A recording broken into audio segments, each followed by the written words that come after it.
Good morning. Welcome to the Board of County Commissioners agenda setting and meeting for January 29, 2019. I'm John Hutchings, and we'll go around the room and introduce ourselves. Gary Edwards. Ty Menser. Thomasina Cooper. Labanita Beaumont, clerk of the board. Ramiro Chavez, County Manager. Robin Campbell, the Assistant County Manager. Brian Dominique, Public Information Officer. Megan Porter, Public Information Supervisor. Robin Gortz, Executive Assistant. And in the audience, we have Kurt Harden, but there's no microphone to him, so that's fine. Emergency Management. So thank you for being here. We'll go down the list, and first we're going to review the agenda for this afternoon at 2 o'clock for the County Commission, and we'll start calling the meeting to order at 1400, and the Pledge of Allegiance will be led by Commissioner Menser, and we'll have an approval of the agenda and the board meeting minutes from January the 8th. Boy, that seems like a long time ago.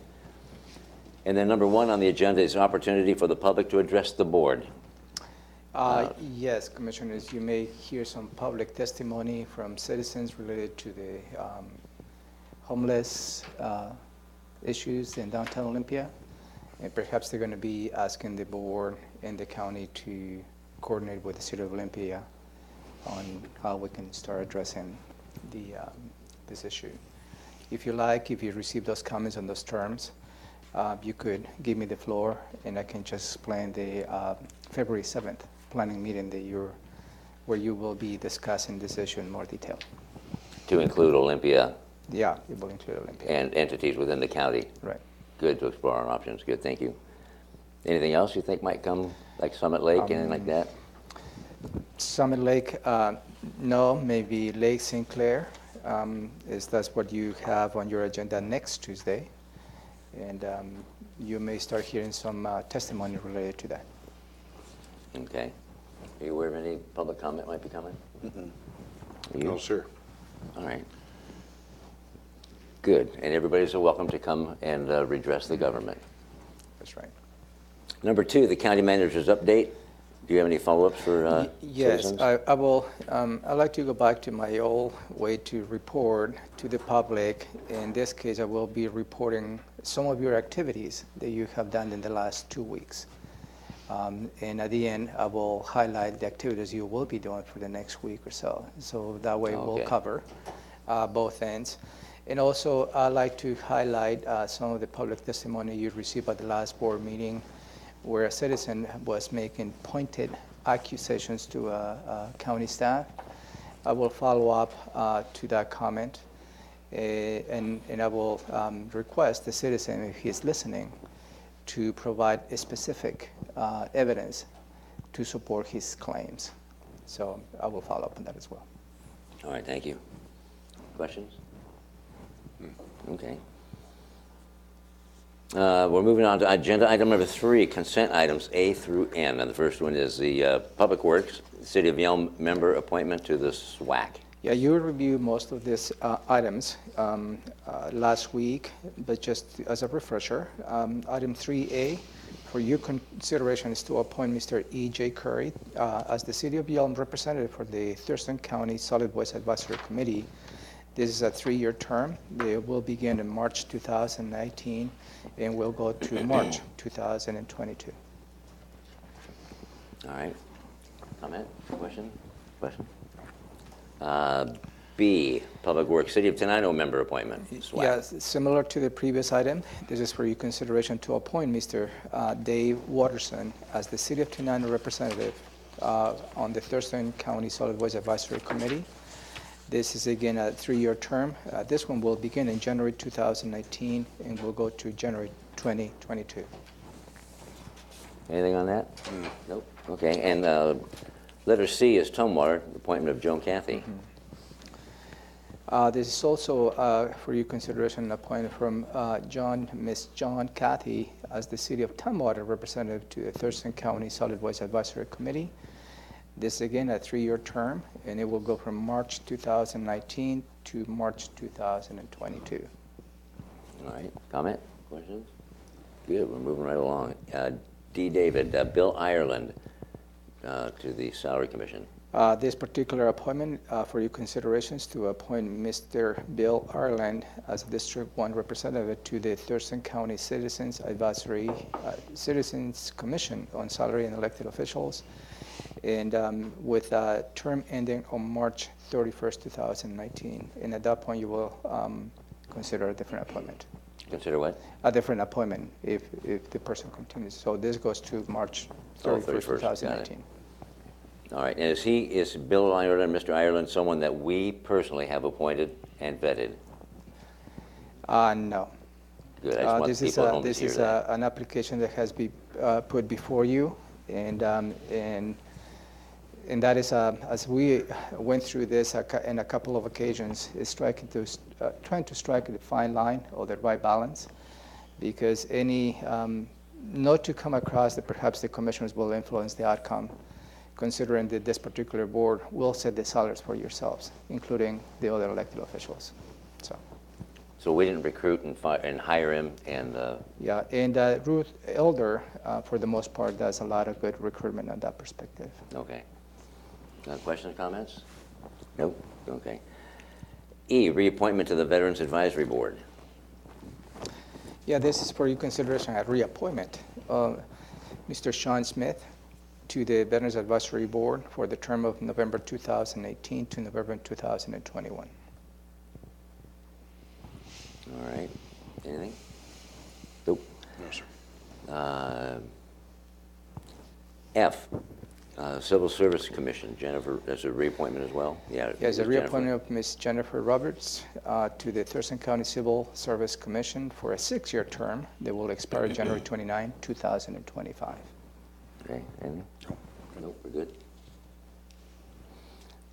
G, appointment to the Agritourism Advisory Committee, Juanita Towerman.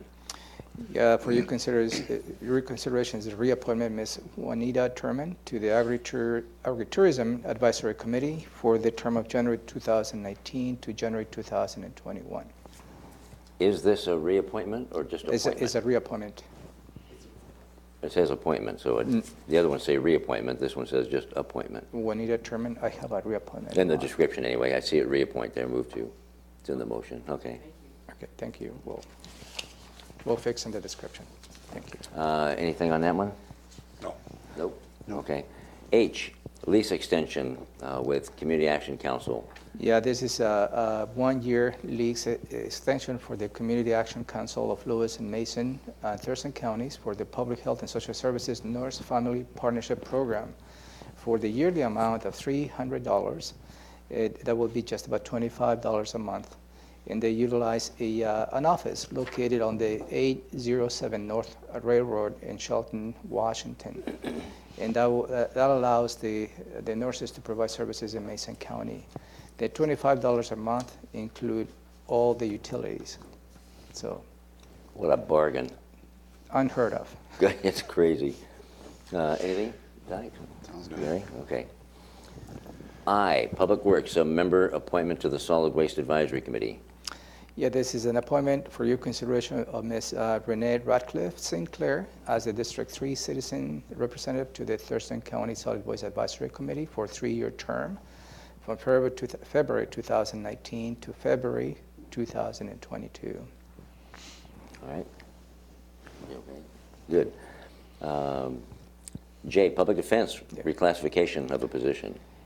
Yeah, as the normal process of conducting business, there is always an opportunity to assess some of the current functions that a particular position is doing. In this particular case, HR conducted what we call a desk audit. And the desk audit is really assessing the current functions that this particular person does on that position and see how, if it meets the parameters of the job description, perhaps needs to be moved to a different classification. So the result of this audit on this particular position, the request for you is to consider reclassifying the existing Office Assistant 2 to a Legal Assistant 1 in the Thurston County Pay and Classification Plan. This particular item, the salary goes from $4,119 per month to $4,541 per month. So that will be about $422 a month, or about 10% increase. The department is not seeking any budget adjustment with this particular action, and this is aligned with Thurston County Initiative Number 18. Okay. Any questions? No. All right. K, Human Resources, collective bargaining agreement with between the county and the Deputy Sheriff Association. I'm happy to report, again, this is a good contract we have reached with the Deputy Sheriff's Association. This is a 3-year contract. This particular item is aligned with the Thurston County Strategic Plan Initiative Number 18. And just to give you a little bit of history, in the previous contract in 2019, that contract included a wage reopener where the negotiations will be how much the cost of living increase was in 2018. The sheriff's deputies at that point suggested 8%. The county believed that it was not adequate to that request, so that went to interest arbitration. And that took us just about the entire year. And we received a final report, I believe, in early December 2018, which I believe it concluded at about 3% cost of living increase. So based on the lessons learned that we had on that contract, I think it was a joint effort to make sure that we put the parameters for the next 3 years. And that's what is this contract. It includes a cost of living increase tied to the CPI, but also has a minimum and a maximum. So it helps us to manage some of the budget expectations within this contract. Wonderful. Anything on that? Nope. Okay. Okay, L, Emergency Services Private Ambulance License Renewal. Yeah, for your considerations to approve and renew the applications for the Olympic and AMR ambulance applications to do business in Thurston County. This item is aligned with Thurston County Strategic Plan Initiative Number 5. And both outfits have paid their $20 fee application fee, so that has been already met. And really it's just a process to continue on with their services as a private ambulance services. Yeah, $25 fee is also a bargain. 20. Or 20, yeah. So I think at some point inflated. they're going to be reviewing the application fee, hopefully. Anything on that? Emergency Management Council. Okay, M, reappointment to Agriculture Advisory Committee. For your consideration, this is the reappointment of Mr. Robert McIntosh to the Agriculture Advisory Committee for the term of October 1st, 2018 to October 1st, 2020. All right, anything? Nope. Here we go. N, it's the financial services, it's the voucher list. That's your weekly voucher list approval of expenditures. Yeah, for the January 15th, 22nd, and 29th. And we've had, I'm sure, ample opportunity to go through those. Moving on to department items, number 4 is the sheriff's contract with the city of Rainier. This particular contract is to continue with the existing contract, which expires June 30, 2019, to provide law enforcement services to the city of Rainier. The proposal before you is a contract of 5 years that goes from July 1st, 2019 to June 30th, 2024. The actual contract has a different values every year, and that's related to the equipment that needs to be purchased. And year 1 has a value of $265,518. Year number 2 is $211,706. Year 3, $213,822. Year 4, $271,869. And year 5, $218,181. And the first year includes the vehicle price for a deputy's car? Mm. Okay. Questions, comments, anything? Good, that's done. Number 5, Central Services, Coroner's Office Air Handler Project. This, for your consideration, is to award this work to the low bidder. On January 5th, 2019, we received 3 bids. The low bid included $78,300, and there was an additive in that bid, which includes the $25,600. The proposal is $124,461, and for your consideration is to award this contract to Capital Heating and Cooling of Lacey. This value also include a 10% contingency, so we cover the unexpected. This item is included in the budget, and the budget amount is $190,000, and it will be covered by the building reserves. And also, this item is aligned to the Thurston County Strategic Plan Initiative Number 16. All right. Any questions or comments about the coroner's error? No. Okay. Good. I'm glad that's getting done for him and for the office. Item number 6, PHSS Housing Fund Process. Yeah, this is a new item. You didn't review this last week. However, you did review the process and the agenda setting. And this related to the housing fund process and distribution. There has been a long conversation about how the new process distributing the home dollars on the last few months, in fact. And just to take you back on a meeting that I had with, as well as the Director of Public Health and Social Services, Shelley Slaughter, with the mayors, as well as some council members from the 3 cities, where we walked them through the process related to the distribution of the home dollars in association with the Thurston Tribes Coordinating Council. I believe it was a good conversation as a result of that meeting, and we developed 2 paths as to how we can probably move forward. Certainly there was a need to have an interlocal agreement outlining the roles and responsibilities of the new process and with the new context. And having that interlocal agreement be in place for the 2019 process was not necessarily achievable. So again, the parallel process was continue on and develop an interlocal agreement, which the Director of Public Health and Social Services is in the process of starting. So in 2019, the interlocal agreement will be negotiated and hopefully approved by the county and the other incorporated cities. But in the meantime, we need to follow up with the requirement to issue a request for proposals for distributing the housing dollars in 2019. So this proposal for you is to consider having the 2019 RFP process be managed by the Community Investment Partnership, also known as the CIP. And also this action directs the Director of Public Health and Social Services to start coordinating and drafting the local agreement. They hopefully will be in place, should be in place to begin the 2020 RFP process. Any questions? Questions, comments? Yeah. I thought we voted on this last week. But yes, but this is a we formal did. action that you need to take. Yeah. We did just to get to this point. Got it. Questions, comments? Okay. And February 11th. And Shelley's here if you have any questions. Okay. And February 11th is a CIP retreat on Tilly Road. And you will most likely, I'm going to see if I'll add you to the agenda. I'm planning to attend at least in the morning. All right. And it's from 9 until we're done. Okay. So it could be noon, 1 o'clock, 2 o'clock.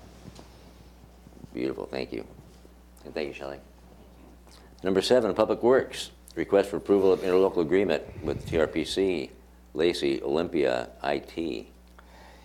This is a proposal to enter into an interlocal agreement with the 2 major cities, the City of Lacey and City of Olympia, as well as the Thurston Regional Planning Council, to conduct an intercity transit, to conduct a corridor study along Martin Way from Pacific Avenue to Marvin Road.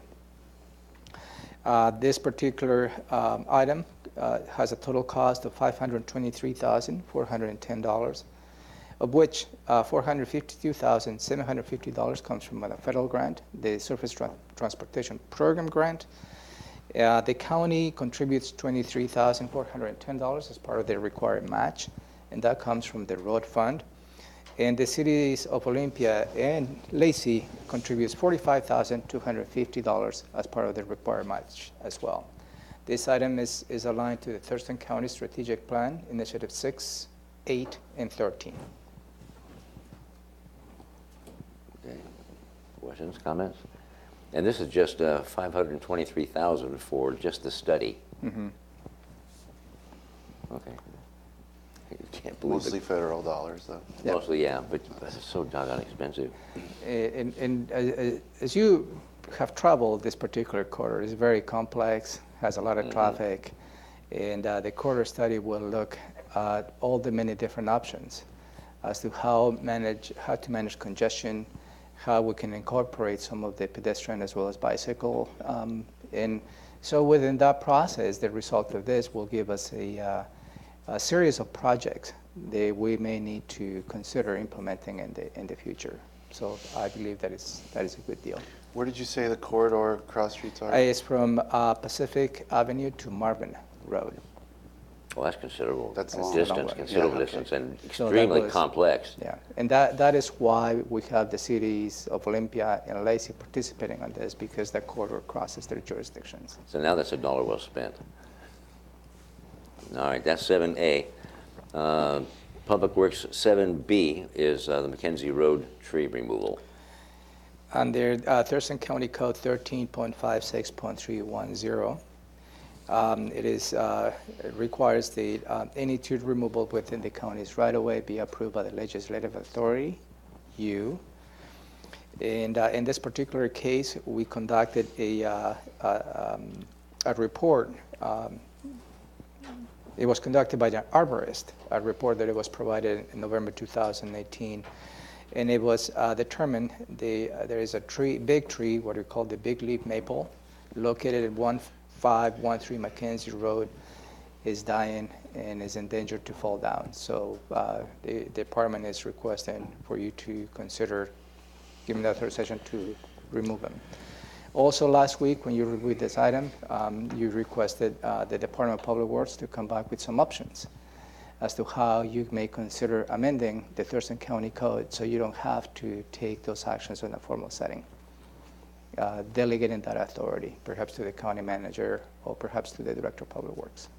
Okay. So that is coming up. This item is aligned to the Thurston County Strategic Plan Initiative number 8. Comments, questions on that? No. Oh, okay. 7C, master agreement with Puget Sound Energy for street lighting. There is a lot of county-owned street lights that we put in unincorporators of the county, and it's very convenient to use the Puget Sound Energy poles where we can put those lights. As to give you an example, we have 1,063 street lights in the unincorporated areas of the county, of which 463 are attached to PSC poles. So this is just an agreement for PSC let us use their facilities to put those street lights. We have a budget of $15,000 a year. That comes from the road fund, and that's for installation and maintenance of those facilities. And this item is aligned to Thurston County Strategic Plan Initiative number 8. All right, anything? D Delta is the temporary road closure in Rochester. Yeah, for your consideration is to close portions of the old Highway 99 from 198 to just about where the Key Bank driveway is located. And this will expedite the construction of the proposed runabout at this intersection of 198 and Old Highway 99.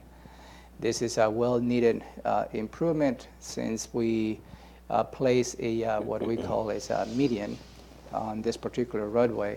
There is no way the traveling public can make a U-turn after doing business on those locations. So this particular runabout is paid entirely by the Chehalis tribe, and that is yet an effort as the result of the coordinating efforts that we have done with the Chehalis tribe. And I'm hopeful that this will be one of the many projects that will be cooperating with the Chehalis tribe in the Grand Mountain area. This particular proposal asks you to consider having the temporary closure from February 5th, 2019, and to Wednesday, May 1st, 2019. And that by itself will reduce the construction costs as well as the construction timing by closing the road.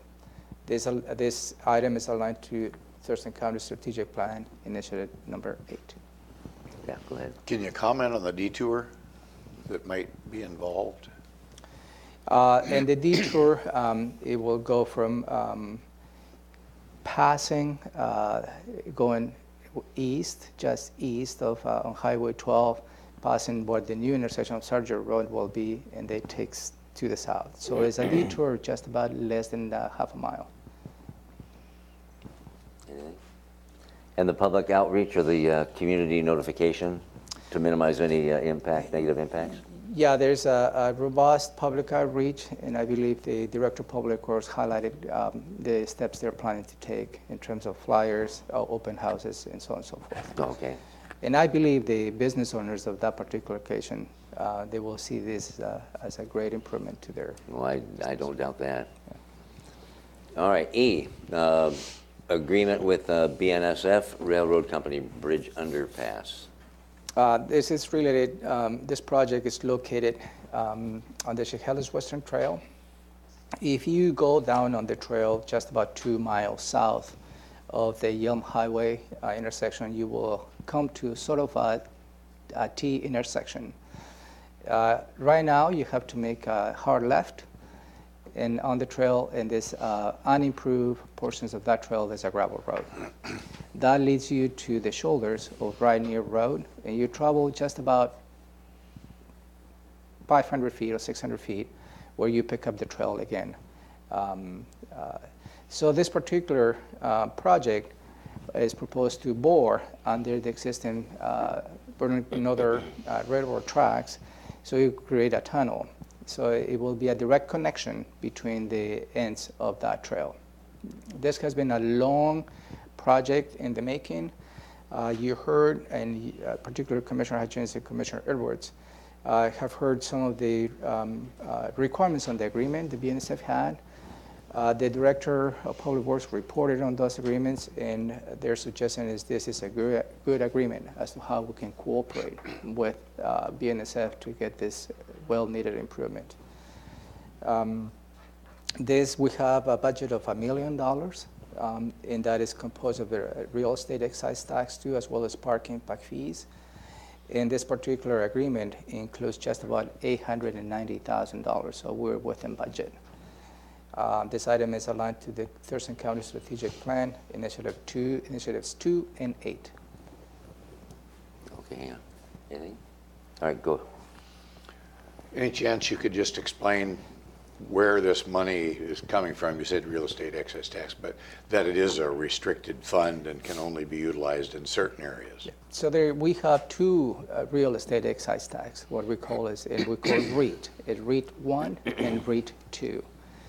And that REIT 1 is intended to fund only facilities, buildings, and so on and so forth. And that is the revenues we are considering in funding the extension of the jail, for instance. The real estate excise tax 2, REIT 2, deals with public infrastructure. And public infrastructure includes roads,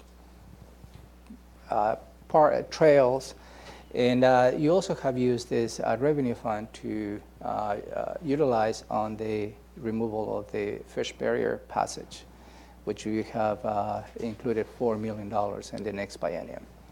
So that is really the gist of the real estate excise tax. So in other words, it can't be used for general fund activity? No. Okay. And this improvement directly benefits the citizens that use that trail on a regular basis, or even infrequently, but it improves the trail safety. Improves the trail, provides a direct connection, but most importantly, it is a safety feature. Mm-hmm. Because right now, making a hard left, getting into the shoulder of Rainier Road, there is an exposure to the vehicles who travel that, because at that point is when it changes from 35 miles to 50 miles an hour. So that is the exposure. But also, is a benefit to the BNSF, because right now, pedestrians tend to make shortcuts. And what they do, they go over the embankment and cross the railroad tracks and then land on the other side. So this particular improvement will address that, as well as the safety improvements, and also will put us in the position to control, in a way, how we're going to be managing the trail. Because the portion of the gravel portion that's right on the trail, that is an easement owned by BNSF. And we really don't have an instrument at this point to utilize that easement. So this is a good solution to this issue. So it's a huge safety issue. And I would think it reduces liability for BNSF and potentially on the county. For both, absolutely. And so what's the game plan for during construction phase for getting people in and around it? Do they just use the existing route? Yeah, I believe there's going to be a little bit of disruption, but again, most of the work is going to be done under the railroad tracks. There is going to be some equipment present. BNSF is the outfit who's going to do all the work. They tend to do the work off of the railroad tracks as opposed from the surface. I believe there is going to be some disruptions, but I don't think we're going to be able to close it more than probably a few hours a day during construction. Okay, well, you be careful running out there. It's always there. I've rolled my ankle on that section many times. Just saying. All right, anything else? Anything else on that one? All right, F, on-call engineering and professional consultant services contract. You also discussed this item last week, and really this is a way to manage the up and downs of the construction projects and public works, and that the construction projects are cyclical. It gets high and low, and the way we manage the peaks is using consultants without having to commit to full-time employees. Because when we commit to full-time employees, then the issue is what is it we're going to do when we have on the dips of the program. And so this is a good alternative. It has been used in the past. It has proven to be effective.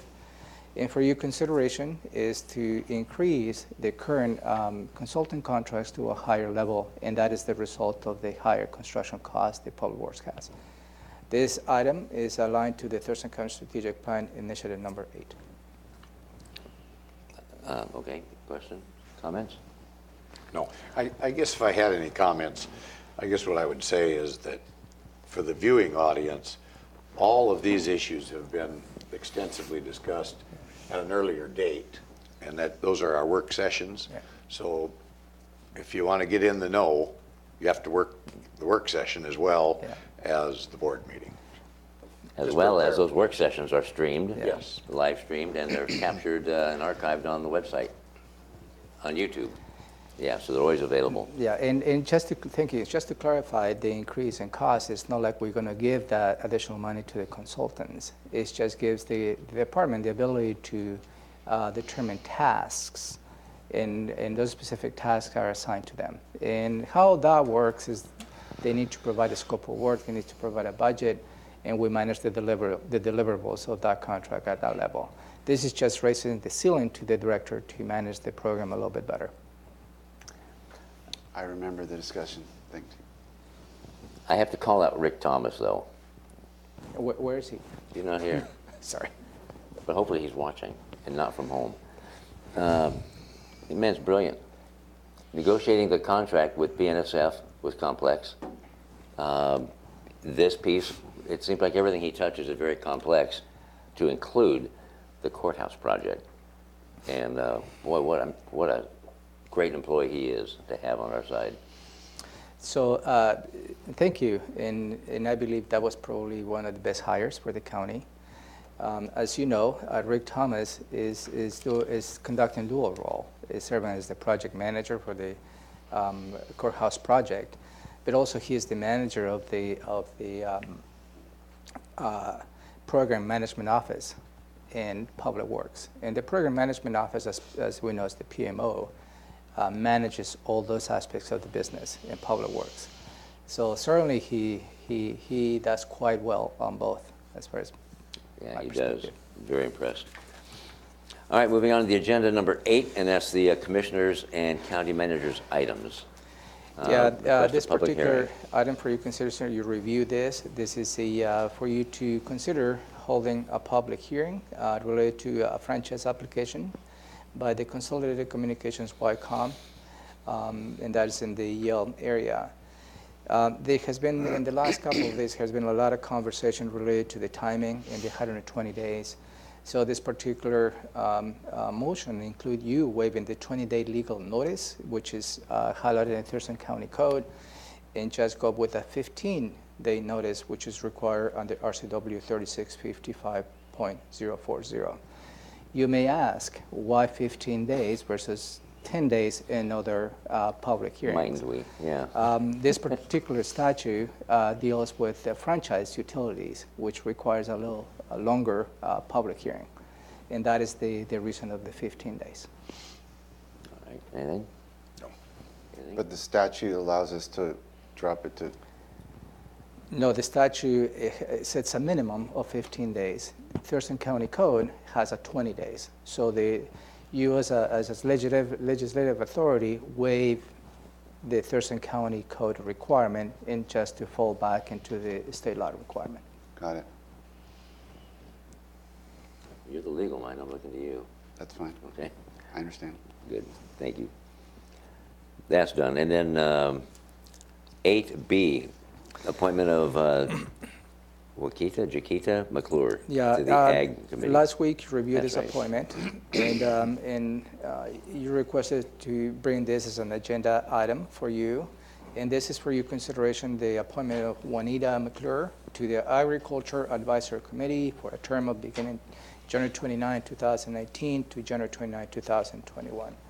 And I believe Commissioner Menser wanted to have the opportunity to have a conversation this afternoon on this appointment. Okay. Do you want to have that now and this afternoon, or No, this I afternoon only? just didn't want it on the consent calendar. I just wanted to be able to register my vote. Okay. Is it, anything else? We discussed it. I'm fine with that. Okay. And that closes that meeting. This afternoon we'll adjourn. And you have a public, we'll have a public hearing at 3 Oh, in the on the afternoon. back, there we is. There it is. 3 o'clock, public hearing, public defense. And this is related to the update of the Thurston County codes related to the public defense. And for a long while, Patrick O'Connor, the director, has been working and updating all the many different ordinances as well as the Thurston County Code to be aligned with the state laws, which they already practice the state law. They just want to, he's an attempt to align the Thurston County Code to what is already in the state law. For your consideration this afternoon, you have 2 motions. One to close the public hearing. Depending on the public testimony, you may have the option to go ahead and approve the ordinance amending ordinance 14114, which is the old one. Or postponing that. Or you have the option to For another postpone. date. I'm just give you the options for you, depending on the public testimony. You can go ahead and take that action as well this afternoon, right. which is allowed. Do we have this ordinance revision somewhere? Yeah, it is attached. I can give you a hard copy if you like. I'll find it. Any questions on that? No. Okay. It is online, but if you like, I can probably give you copies. So the public hearing is at 3 o'clock this Got it. afternoon until it's over. Now let's review the brief agenda for February 5. And it is brief. We'll call the meeting to order at 2 o'clock, and let me see. We'll have the Vice Chair, Commissioner Edwards, lead the Pledge of Allegiance, approval of the agenda and minutes, and then we have proclamation. For the first one is African American History. Yeah, this is the African American History Month, I believe. And Mr. I'm going to try to Aloanjo Aloanjo, yeah, from Lafayette. He is the CEO of Alia. Is going to come and receive the proclamation. That's going to be an exciting time. He is such a high energy individual. Yeah, it will be good. So Have you met him he'll yet? be coming. Nope. Oh, yeah, he's a powerhouse. Yeah. He's a powerhouse. Yeah. And if Commissioner Menser, if you have the opportunity to visit his facilities, which is in Tumwater, Ophelia, that is such a success story in terms of sustainable way to do business, and how he has made the point to empower women, and I believe in Uganda, as to how they can be part of the economic development, not just in here, but also in Uganda. In Tojo. And his story is very interesting. And if you see him, he will be more than happy to tell you that story as well. And educating people in his hometown. Yeah. Togo. Fabulous guy. Yeah, that'll be good. That'll be fun. That'll be good. Opportunity to address the public's a bit early, but anything you might think coming up for the 5th? I will follow up and also will report on your activities of this week. Okay. Do you expect anything next week? You? No. Okay. The county manager's Oh, I'm update. sorry, that's what I was going to say. Report back on the activities this week, and we'll follow up with any Got it. public Okay. testimony. Item number 3, at this point we have consent items A and B, and A is the treasurer write-offs of uncollectible personality personality taxes. Well, it says personal taxes, property taxes. This is the correct way it is. Is that a legal term? Is that personality? Okay, then there you go. That's what threw me. Personality. I know it's a very odd word, but Okay. it Yeah. is accurate. It was a typo that we corrected on the action already. So, but this is in accordance to RCW 8456-240. U.S. legislative authority has taken action to have a write-off on the uncollected taxes. And this particular action for 2018 is on the amount of $8,594.95. That is distributed on related to mobile homes. Mobile homes, they have been destroyed in 2018. They have not been able to collect the taxes. That amounts to $3,304.16. And also some business accounts. And those businesses, they have been incorporated. The business have closed, and they really don't have any assets as to how we can collect these taxes. And that amounts to $5,290.79 for a total of $8,594.95. Okay. Does this show as reduced revenue in our budget? Yes. Eventually will show up, but $8,500 Okay. It's just not that much. in a way negligible. Questions? Okay. And 3B is the auditor, the financial services, Yeah. the voucher, and we'll get that. We'll move into department items. Department emergency services, purchase of Dell servers and associated software. For your consideration, this is to upgrade the existing services, the existing servers, computer servers on the Medic One operations for a total cost of $136,659. And this will come with the Dell Corporation. They do have a contract with NASPO, which Value Point, which is listed on the Washington State Department of Enterprise Services.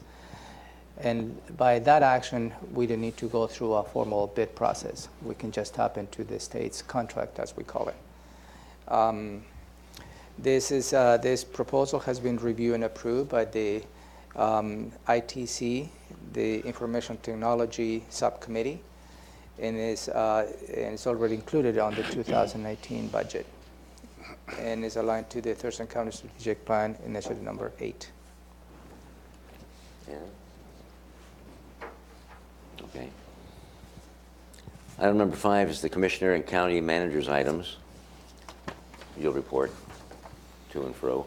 And then again, at 5 o'clock on the 5th is a public hearing, Public Works public hearing, proposed amendments to county code relating to boating speed limits on Lake St. Clair. Yeah, this is for you to hear public testimony on the proposed changes to Thurston County Code 16.04110. And this is related to the elevation of Lake St. Clair. Right now, we have a restriction that the 5 mile per hour speed outside of the 200-foot buffer from the shore, it stays in place until the elevation of the lake is 69.5. The proposal before you, and you will hear public testimony on those terms, is to increase that elevation to 69.9. It's just about 4 inches, where the 5 mile an hour speed will trigger. What it does, it really doesn't have an effect, at least from my point of view, on the shorelines, because with the 200-foot buffer still in place. What it does is extends the boating season for the residents in the lake, in the users of the lake. That's the gist of this action.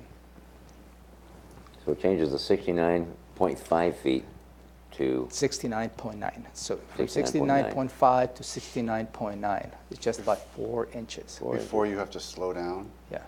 So the higher the water So is? right now, if the water is, let's say, right now 60, 70, is 5 miles an hour outside of the 200-foot buffer, and 200-foot buffer is 5 miles an hour, period.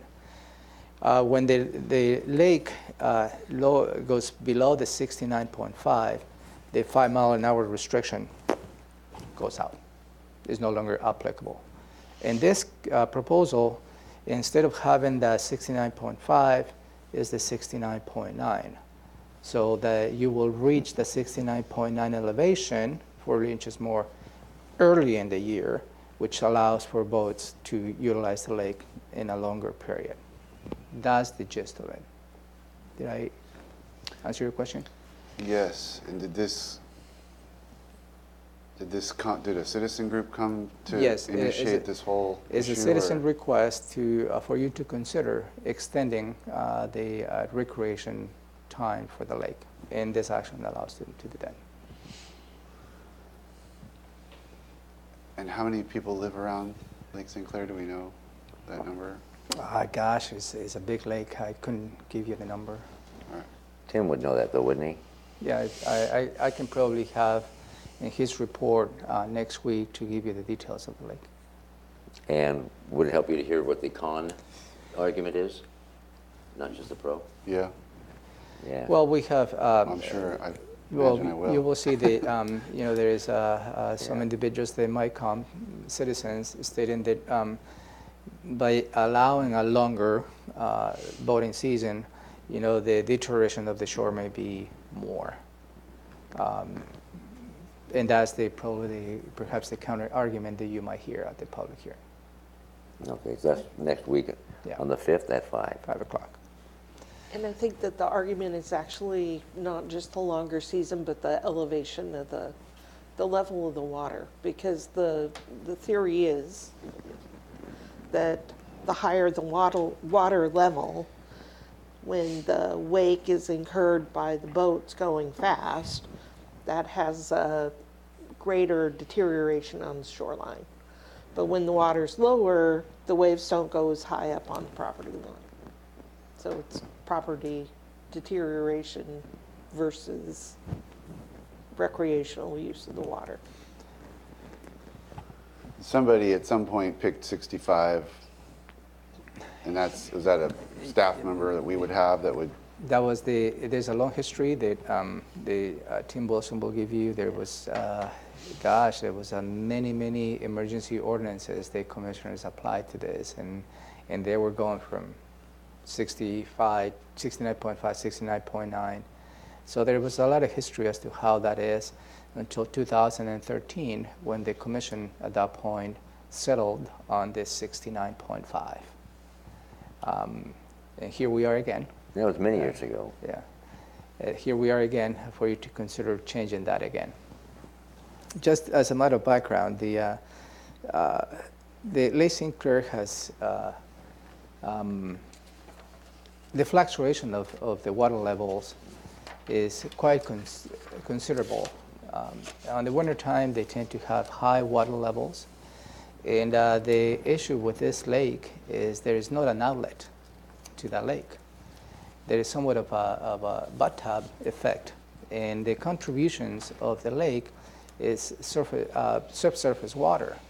So there is no way, and some of the citizens have approached the county in many occasions as to how the county can probably fix this, the variations of the lake, because in the wintertime, over the last few years, the high water of this lake has increased significantly and is a steady increase.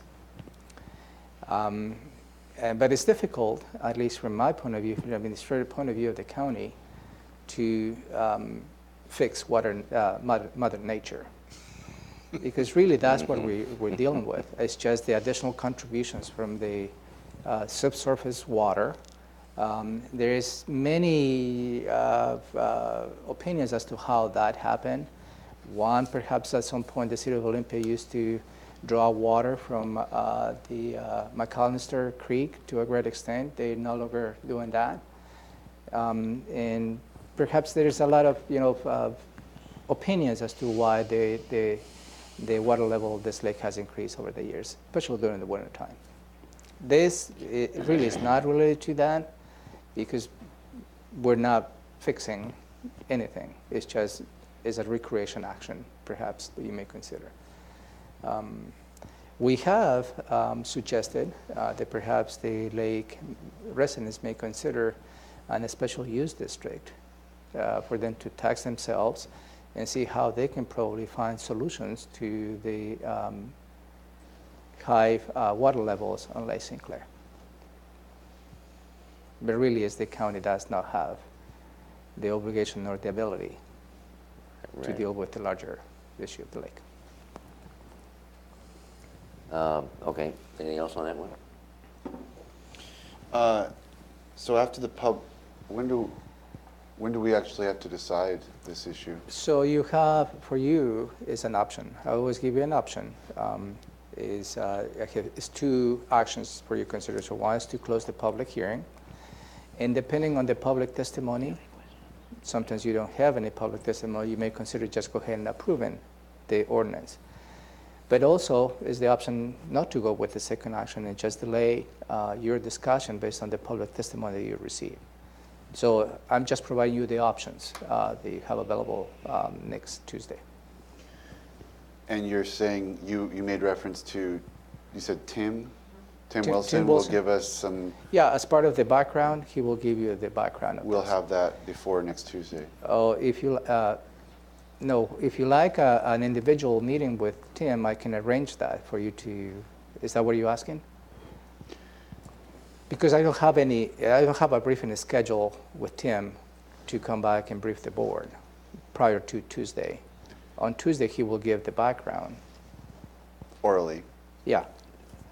Is that enough? Or Yeah, that should be fine. Okay. Sometimes we get a little memo brief, a little summary, issue summary. I wasn't sure if that was coming, or you're saying it'll be a verbal. The briefing was performed last year. Okay.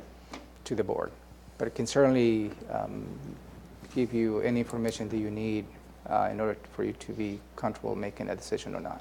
And question and answer when he's here. Right. Doing that before you get I'll to public hearing. consider maybe setting up an appointment, but. Yeah. But I And think he I certainly needed will to be know what- available to answer any questions. Okay. Anything further on that one? No, Okay. sir. So that concludes February 5. Before you leave I thought the it did. agenda for that date, if I may, I will be adding one item that has the board authorize Romero to approve a transfer of appropriation authority from non-departmental to public defense for 2018 in the amount of, it's currently at $80,000 because that's how much they have in invoices that exceed their appropriation authority for last year. And this is what we were talking about when Patrick briefed you last week.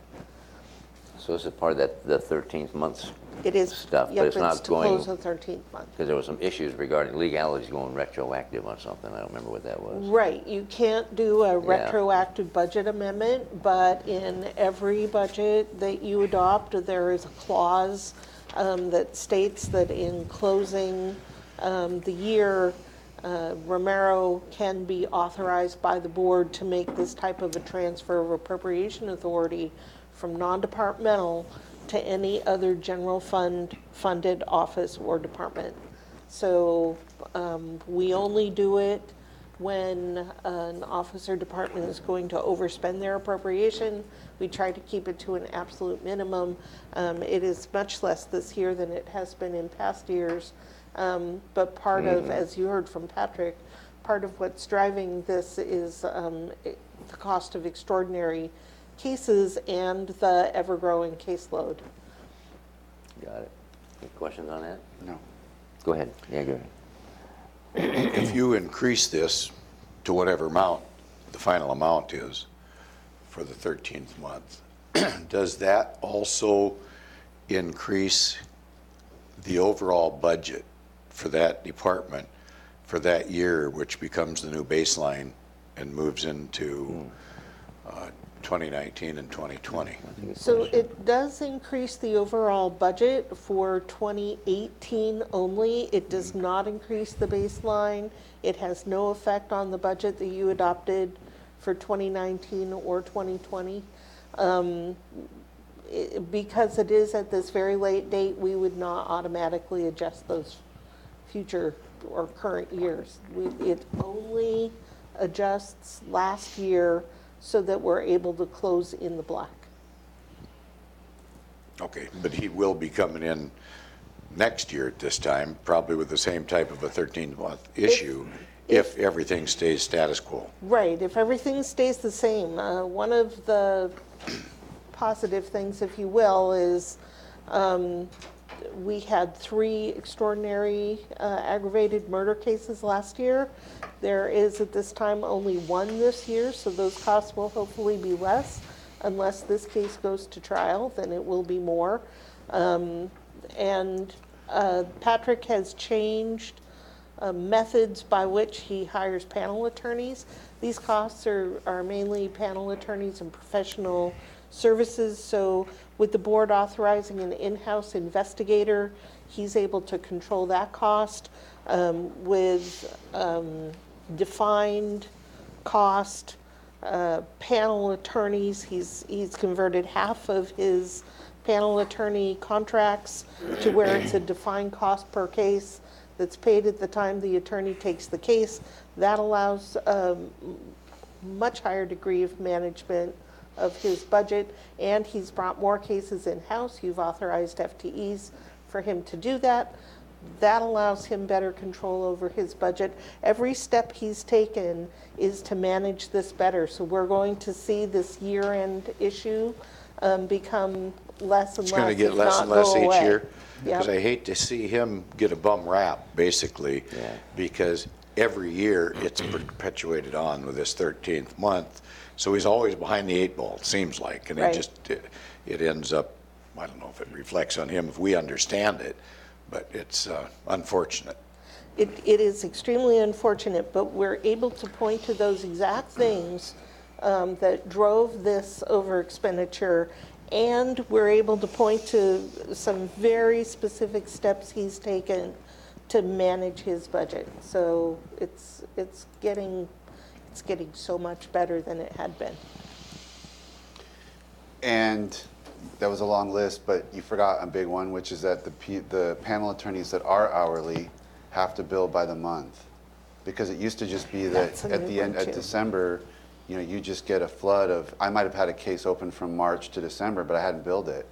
Some attorneys would bill monthly because they needed the money.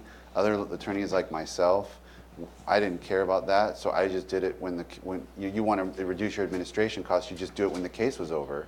So, but at the end of the year, they were like, you got to bill everything, and that could just be this massive flood. Sure. So by requiring every hourly attorney to bill monthly over a certain amount, I think it's like $200, then it really keeps the lid on that. Yeah. And I worked in 2 different public defender offices in Alaska.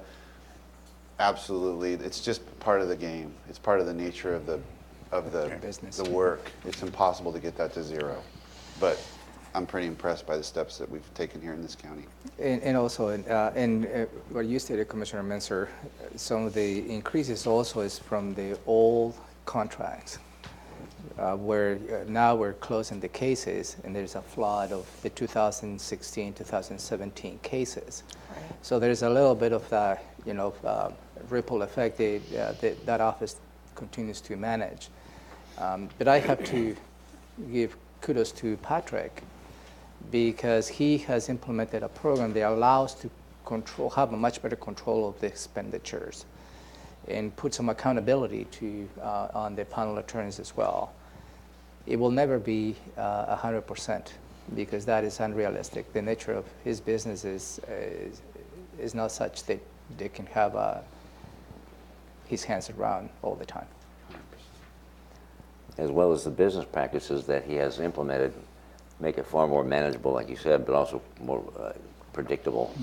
But time issue, in the 14th month, we can take action for the 13th month for the previous year?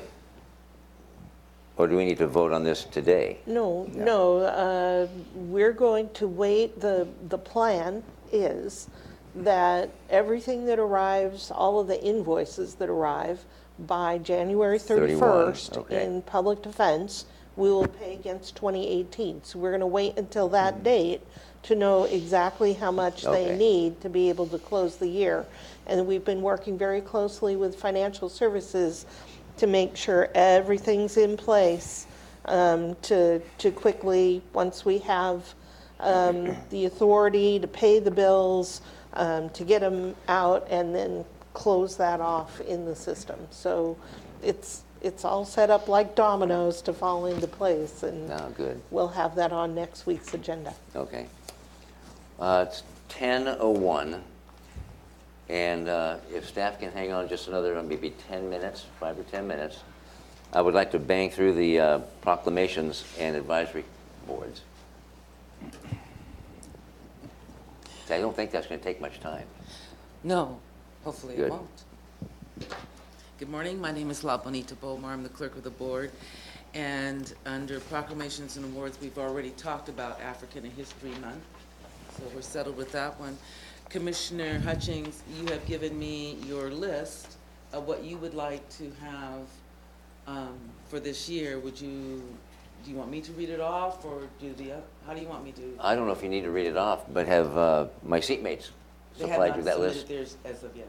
Then let's just look at next month, And next month is... because that's the immediacy, Yes, and and that's then they can get their women's- recommendations to you. For February, we only have one. Oh, it is, that's right, February. So the next one would be Be March. Women's History Month. Yes. And I checked yes on that, I believe. Yes, you did. Okay. I support that one. Okay, so we can do that one. That takes care of February and March. I'll let these guys in, if it helps you, Yes, it does. my seatmates can supply you with their recommendations, yes or no, is that You all just right? want us to fill this Yes. checklist out? I can do Yes. that. Okay, thank you. So that's it for the That's it for that one. proclamations. And then boards and commissions, it doesn't look like there's very much on here to get through. There isn't. The first is we received 2 applications for the Civil Service Commission. And are these district-specific, some of No. these that we're looking at? They are not. Okay. I had a question. I mean, if you look at we just appointed someone to civil service today, right? For a reappointment. Right, and so then there's 2 more spots? One more. There's One. Oh, there's 2 applicants here for 1 more one- spot? Yes. And when you look at the overview, it talks about, at the time of appointment, not more than 2 commissioners shall be adherent to the same political party. This is difficult to determine because people do not register by party affiliation. So I'm just wondering, how do we How you assess that? reconcile Because that? it's not even a question on the application. That has been, turn this on.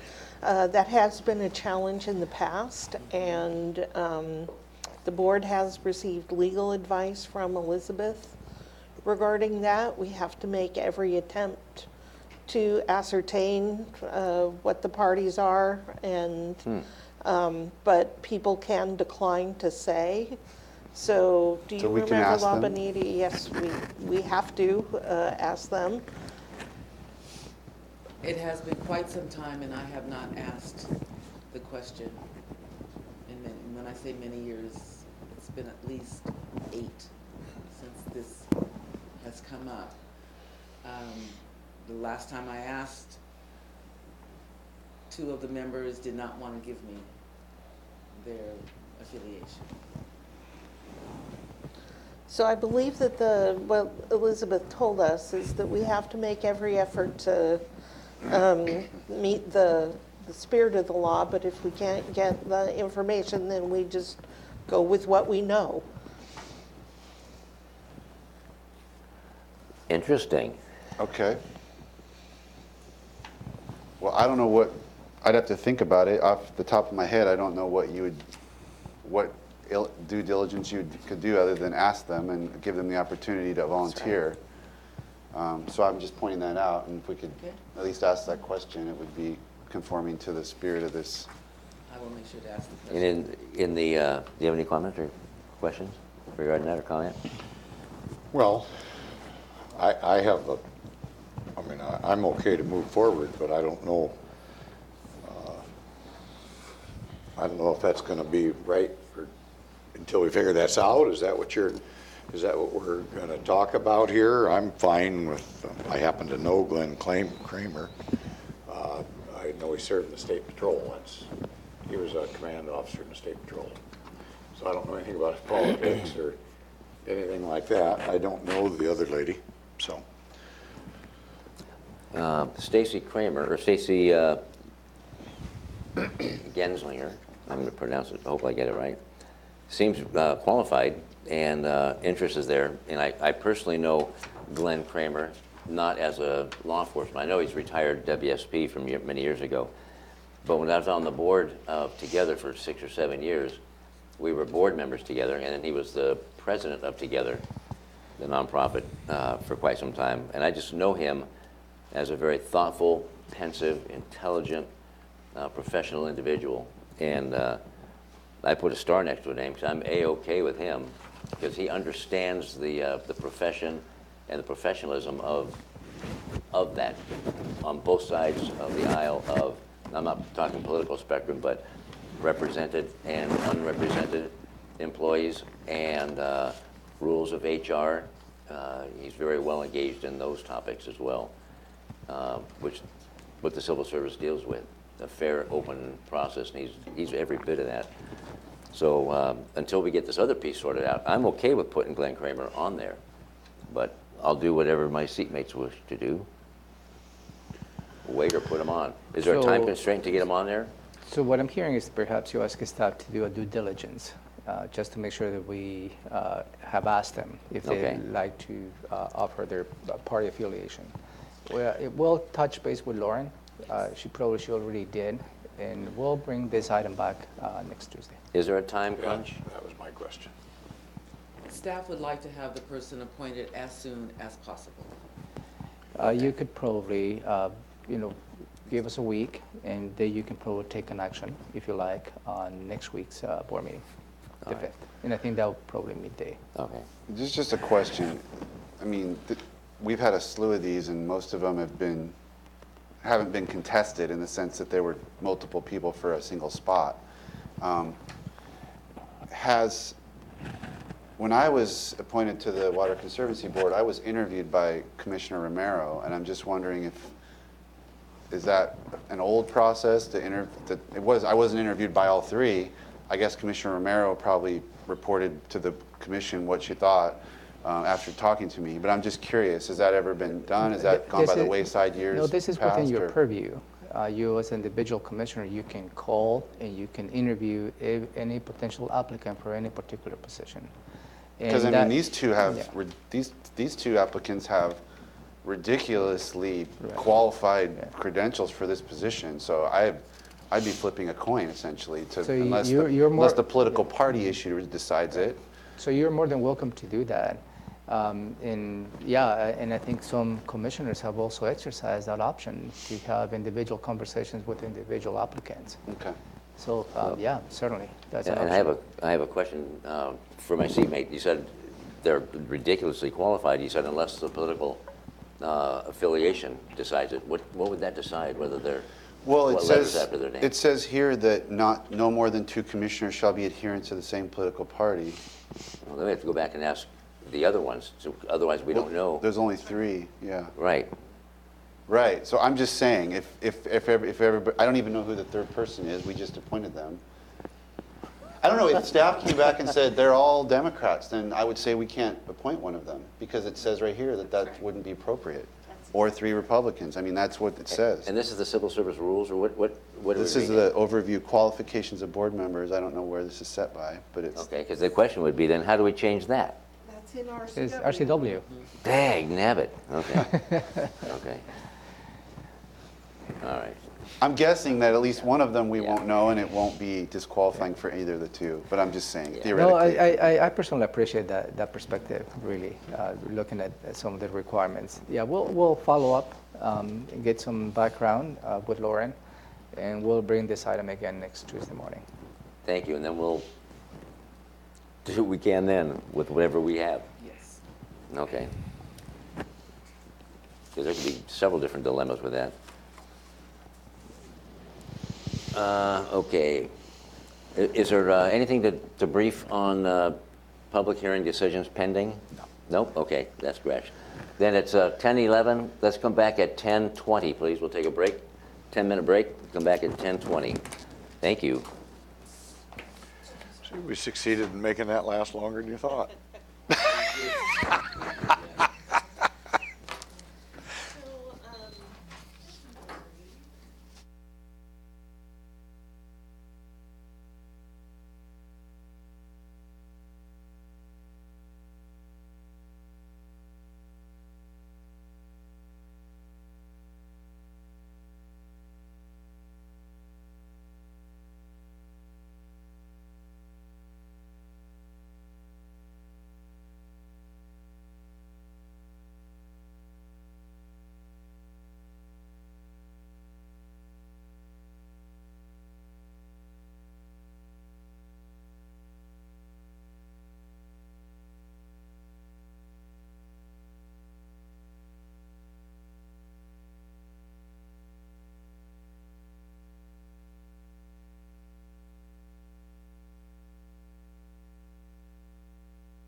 Merrill? Mr. Chavez? Turn it on. Turn it on. Okay. County Manager? We need to begin. We're ready to begin. 3 of us need to, but we're off break now. Yep. Well, they foiled your plan. All right, here we go. We're going to go with the legislative update. Deborah Munguia. Yes, there's a lot of information, so let me walk you through some of the highlights of all the bills that perhaps may be an interest of the county. Let me begin with House Bill 1064. And this makes revisions to Initiative 940. As you may recall, the citizens last November passed Initiative 940 related to requiring training to law enforcement officers. And there has been 2 groups in the past. They have been on odds, and they have come to the table to see how they can work together to define what that training is. So House Bill 1064 requires the Criminal Justice Training Commission, when developing curriculum, to consider inclusion of alternatives to the use of physical or deadly force, so that the de-escalation tactics or less lethal alternative are part of the decision-making process leading up to consideration of deadly force. So this is has been apparently a bill that everybody supports, and in fact, this past week, the House unanimously approved House Bill 1064, and right now this bill is heading to the Senate for a vote. Most likely will pass. Also, something you may be of interest. Senate Bill 5334, and this is related to condo liability reform. This particular bill modifies the implied warranties for construction of a condominium under the Washington Uniform Common Interest Ownership Act by removing the requirement that the condominium be constructed in accordance with all laws, and instead requiring the building be constructed in accordance with applicable building codes, lessen the requirements. Requires a purchaser to prove an alleged breach of warranty has or will cause physical damage, materially impairs to performance of some function, or represents the unreasonable safety risk, and correct some typographical errors on the law.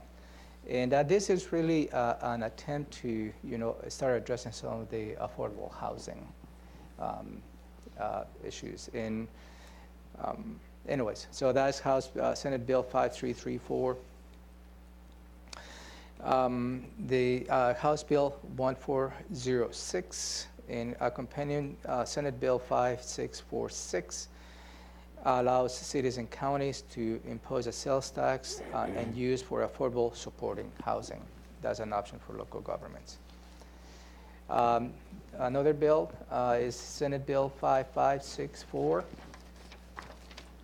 And this allows for local governments to compete for sales tax credits to finance infrastructure improvements to encourage private investment in economic development. House Bill 1086 is related to indigent defense funding. This particular bill has moved out of the Policy Committee, which is the House Civil Rights and Judiciary Committee. The chair of such committee said that she is very supportive of moving this bill to the House Appropriation Committee to have a further discussion. However, she has on this statement, although the 9% and the maintenance level costs have increased in terms of the revenues, the budget at the maintenance level has also increased by 14%. So this, as she stated, is going to be a very challenging year for the budget for the state. Also, this is the bills related to the annexation. Senate Bill 5249, that's the one introduced by the City of Lacey, which removes the 45-day referendum. And also House Bill 1598, which is introduced by Representative W. And this is in response to our concerns related to annexations and declarations of islands.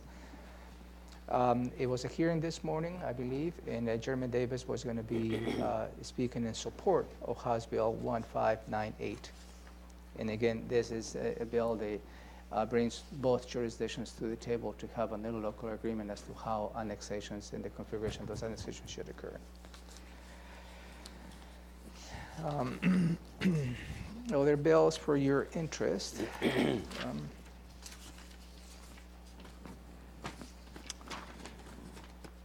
And this is from the Washington State Association of Counties. Senate Bill 5063 dealing with the ballots prepaid postage, and that is moving forward, and that is part of our county's legislative agenda. Senate Bill 5073, also related to election cost reimbursement, is also part of the county's legislative agenda. And this is an interesting bill. This is House Bill 1008. And this bill, what it does is going to do a study of the constitutional and statutory obligations and tax revenues capacity for local government entities. So this bill really doesn't do anything other than just studying all the different revenues perhaps local government has, and has an expectation to provide a report to the legislature by June 30th, 2020. And does have an proposed appropriation from the revenues of the marijuana revenues for about $300,000 to conduct the study. We'll see how that goes. I can save them some money. The League of Women Voters did a comprehensive study of county financing and kind of went through that, all the different challenges and possibilities. Yeah.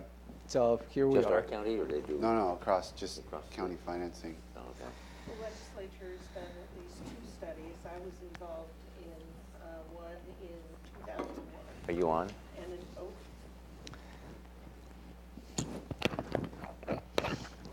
So what I was saying, that the legislature has done at least 2 studies in the last, since 2000. I was involved on a statewide panel in 2001 after the 1% was imposed, the 1% levy lift was imposed, and then I think it was 2006 or 2007, there was another statewide study done that I was part of as part of the governor's office.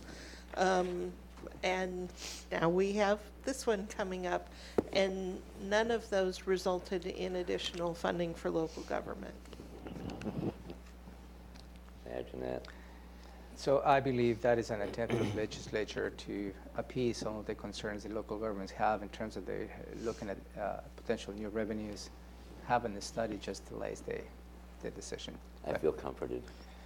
Also, I mentioned to you last time, but I didn't have any bills, but this is Senate Bill 5268, and this is related to address the county sheriff's salaries. And the proposal is to align the salary of the sheriffs across all counties aligned to the salary of the prosecuting attorney. And as you know, the salary of the prosecuting attorney is tied to the salary of the judges, and the salary of the judges is done by the state. So that gives you the escalation. Another bill of interest is House Bill 1031, and this is related to bulkheads on shorelines and lakes. And the proposed bill is reducing the government-imposed obligation for bulkheads, existing bulkheads, related only to maintenance and repairs. This bill does do nothing to new bulkheads, that regulation. So this bill, it does have a little bit of changes on the SEPA process, the State Environmental Policy Act. as to when it's maintenance and repairs, it has to be in the specific activities within that. They may not have to deal with the larger context of the CPAP process. And WASAC is a neutral on that one. House Bill 1037, that's a very, very interesting bill and very timely, I believe, is particular for Commissioner Edwards. And this is related to aquaculture chemicals. And this particular deals with specific use of specific chemicals to prevent the decline of aquaculture production. So I have a copy for you of that specific bill because I know that is an interest to the commission. Thank you. Thank you, sir. Thank you.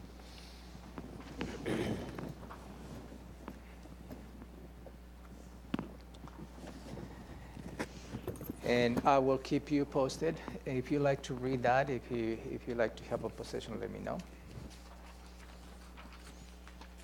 Are you done? House Bill 1061, that's an interesting bill. And this is a bill that will designate the Pacific razor clam as the official state clam. Oh, yeah.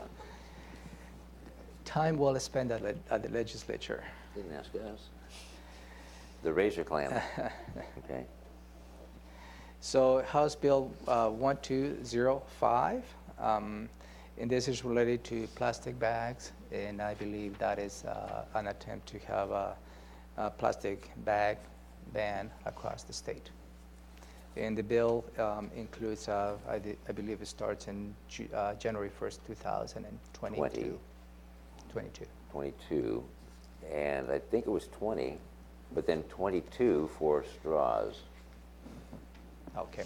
I believe so. But they can still use plastic as long as there was a minimum of 40% recyclable material that it was comprised of. Oh, there you go.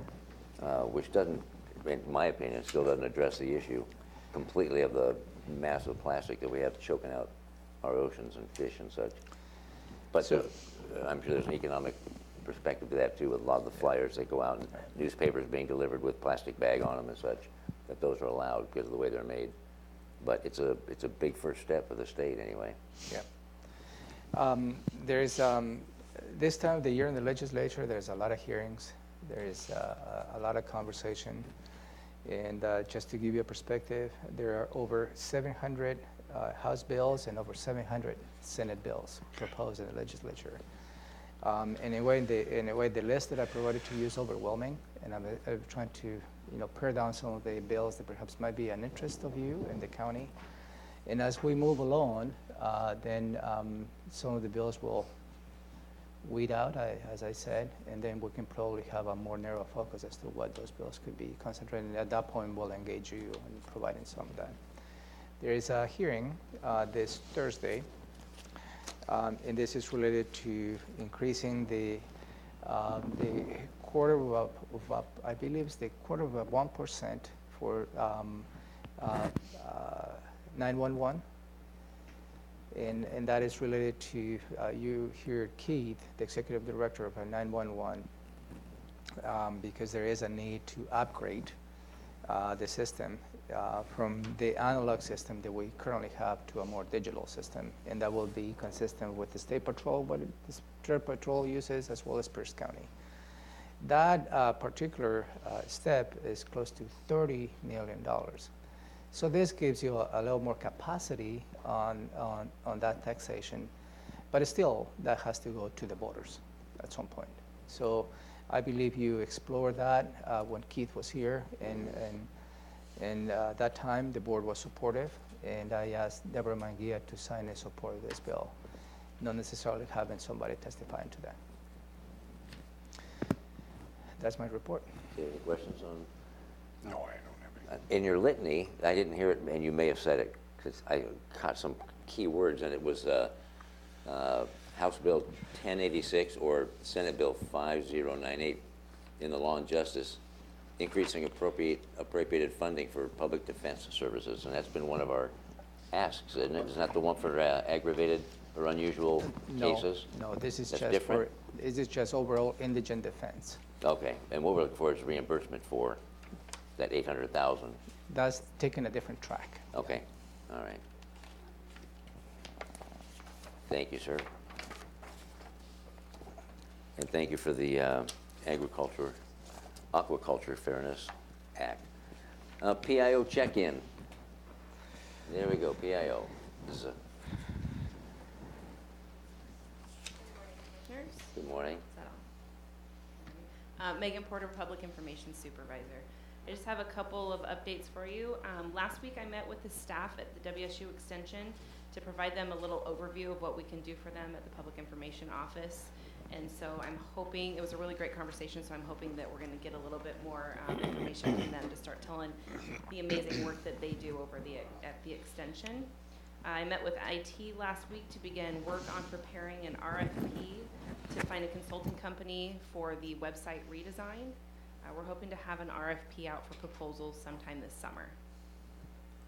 I attended the executive seminar last night at the EOC to begin preparing for the training that we're going to at the end of this month for the FEMA IEMC.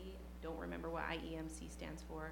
Integrated Emergency Management something course. Yeah. Course? Is that what it is? Yeah. And it's going to be, the training is going to be on disaster recovery, and the scenario is going to be recovering from the Cascadia earthquake. We got an overview of what that may be, what may happen if we get a 9.0 earthquake, and it was terrifying. So that's something to look forward to. I have a draft of a county news story reflecting what the county is doing for homelessness, including information about the point in time. I have that over to Public Health right now. I'm hoping to get that back from them either today or early tomorrow, and then I'll get it to you all for review. It includes your little stories about the point in time, what you did with that. And then on Thursday, the commissioners, elected officials in the city of Olympia are going to be meeting to talk about the courthouse and civic center project, and a big part of that agenda is talking about the communications aspect, so talking points and the communications plan. So I'm going to work on updating the communications plan a little bit before that meeting, and I will have copies of that available. That's what I got. Any questions for me? Yes, do you have anything? No, I don't. Do you have anything, Ty? No. I had that on my list to ask about the courthouse plan of action regarding public communication and such. And they also have, Ron Thomas, is there also a public outreach that they do themselves, or are we working in concert with them, or are we doing it all? No, it's a coordination because they have a sub-consultant, Jay Ray, which is a public affairs consultant. Public affairs, okay. Yeah, so it will be a combination, Okay. teamwork, and that is a way to soften the cost as well. And we'll touch base this on Thursday, as Megan stated. Okay.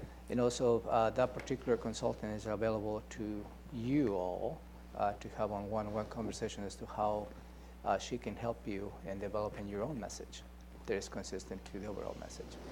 And so as part of that courthouse, where we're going from here, prior to it hitting a ballot, is there a PAC that we're involved with that is going to help an action committee? And who's writing the ballot measure and all that type of stuff? Well, all good questions. Hopefully we'll address those on Thursday.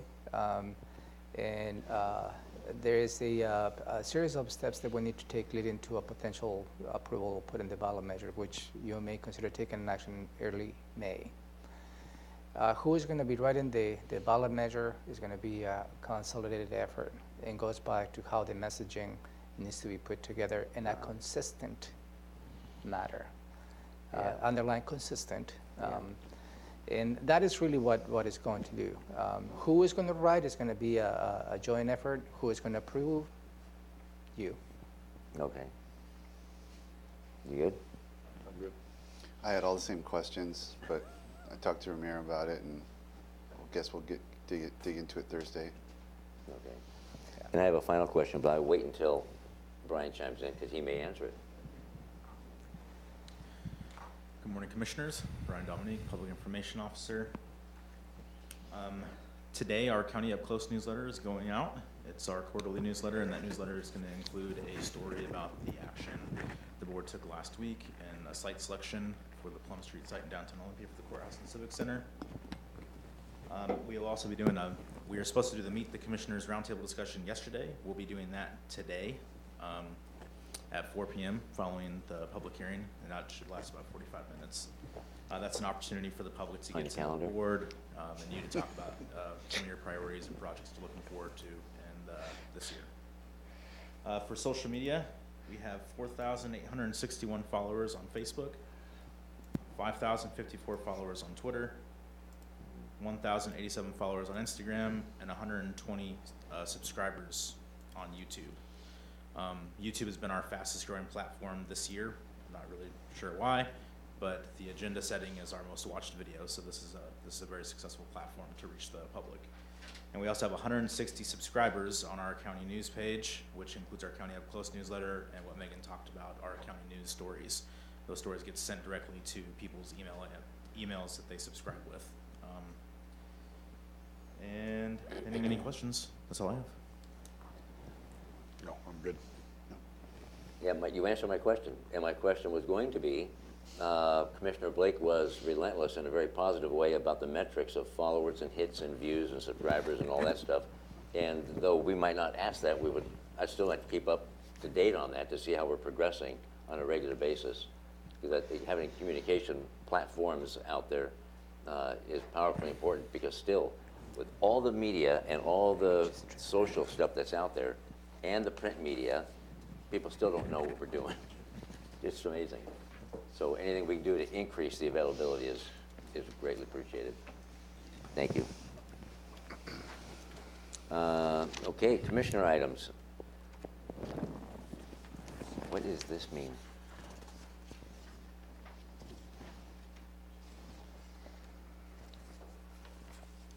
Just about our public hearing. No, you don't need to review that today, Oh, right okay, now. I'm looking This is at- for yeah, this I see it. afternoon public hearing. Okay, thank you. Thank you. Commissioner items, the flex unit update. Yes, this is just to give you an update, and there is a full briefing coming up in the next 2 weeks, but I'd just like to give you a heads up as to this particular project. As you may recall, the flex unit is a project to add additional capacity to the existing jail.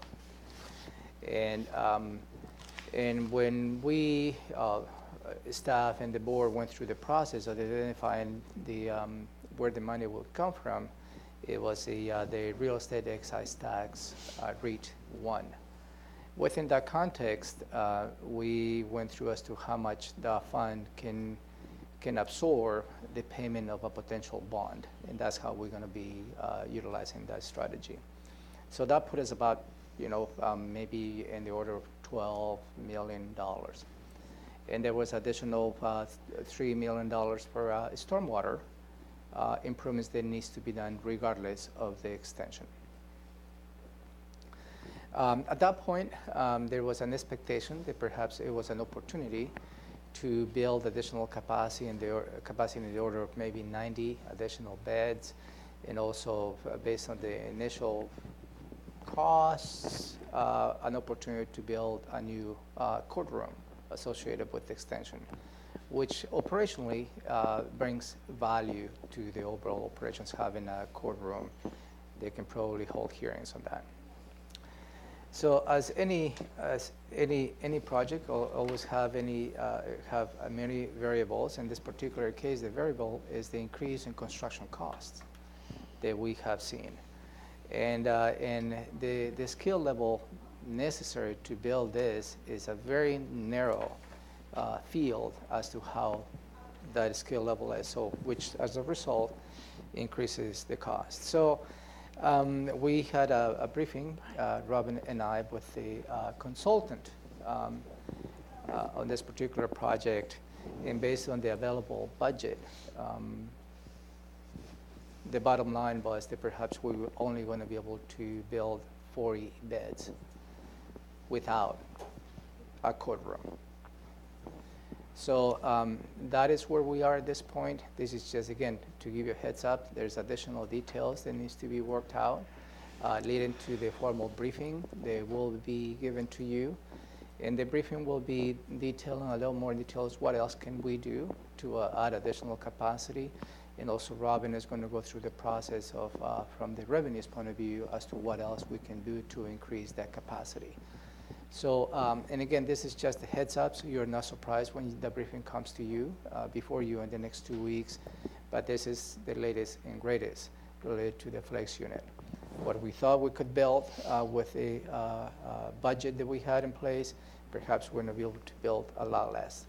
So it's about managing expectations at this point. Go ahead, Gary. What impact, or maybe we'll discuss that later, is that inability to expand going to have on potential litigation pending? There's certainly that is the risk. And the risk is you're referring to the Disabilities Rights of Washington. And the Disabilities Rights of Washington was pretty close to file a litigation against the county, and we were able to do some adjustments at the facility, and also with the understanding that we will be committing to add additional capacity. When we committed to add additional capacity, we didn't come to the point of committing to the number of beds. That was not part of the deal.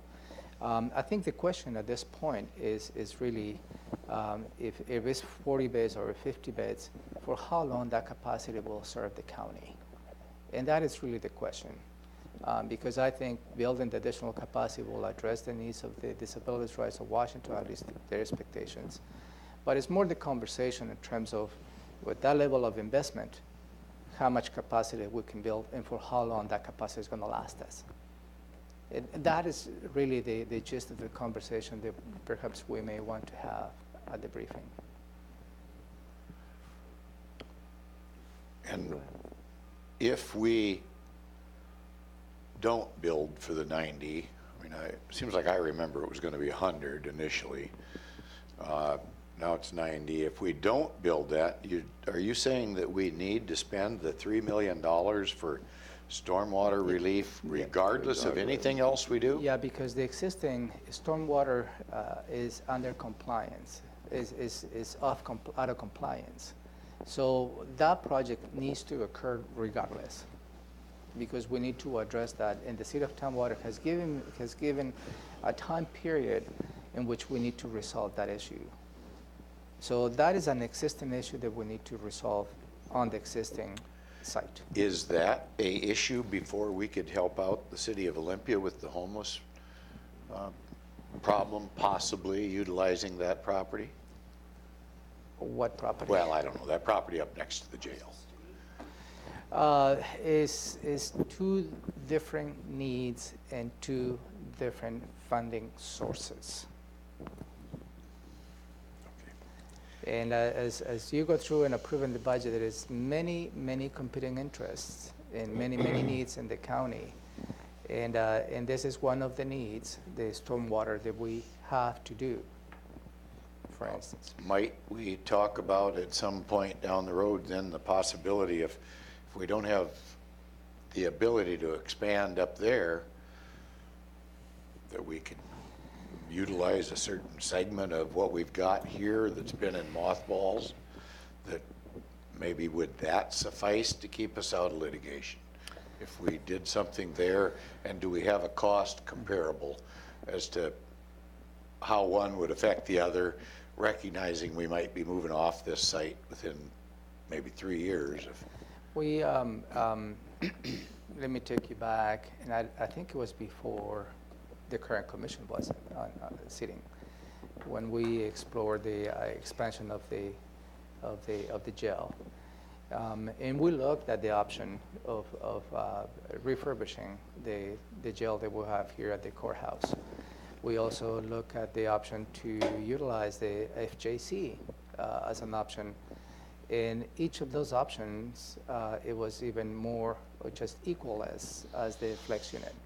So, and it was extremely expensive just to, you have walked the tour the jail that we have back here. And there's a lot of work that needs to be done just to bring it up to a certain level. So at that point really was what is the best possible investment? And at that point, at least from my point of view, was makes sense to expand the existing jail from the operational point of view. Because the add-on cost of having yet another jail here, aside from the physical improvements, the operational cost it creates to the corrections side of the sheriff's office was an add-on cost to that as well. Related to the FJC, you can have juveniles and adult inmates on the same site. So the separation itself created big issues and related to the cost. Nothing is, is not impossible. It's just about how much money do we have to address that. So what we can probably do, bring some of those numbers and some of those options to the briefing. And again, none of you were part of those briefings. And certainly that will be helpful for you to look at those. Can I get the Ty jump in? No, go ahead. Okay. I just want to finish up just one Yeah. more thing.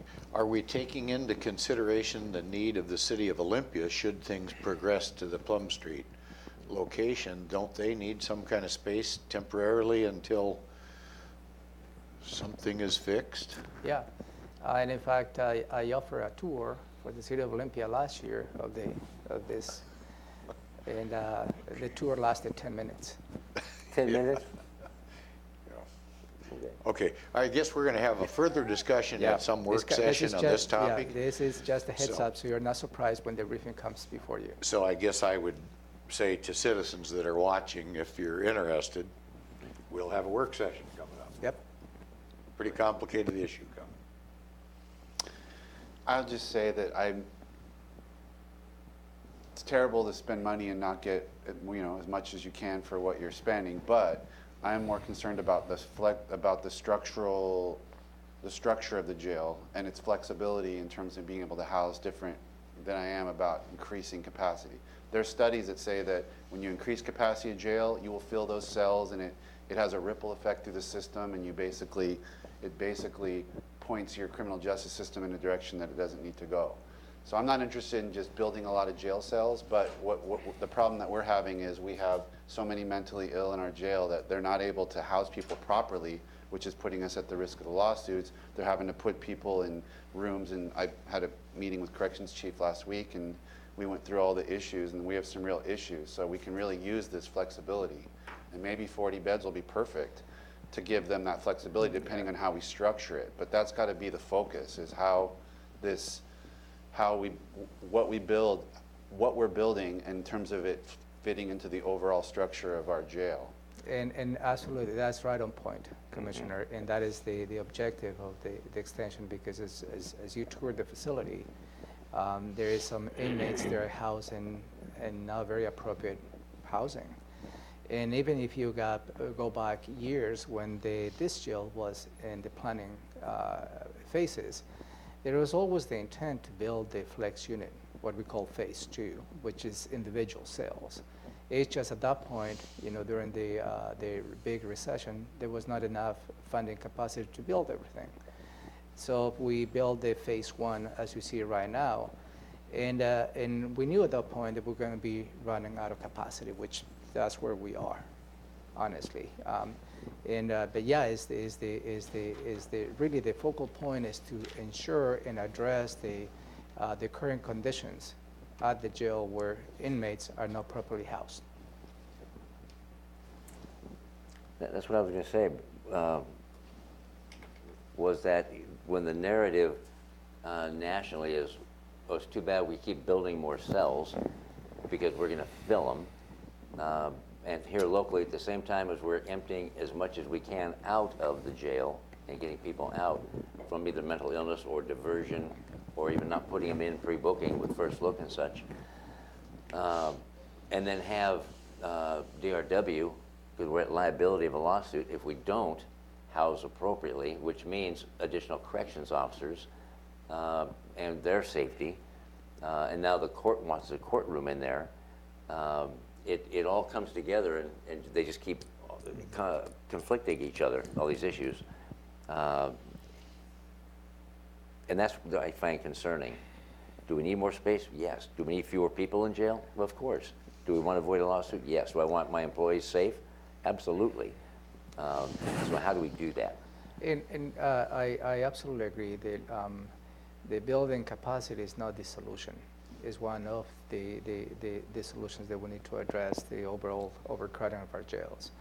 As perhaps the two of you have participated in the Jail Population Crisis Action Team.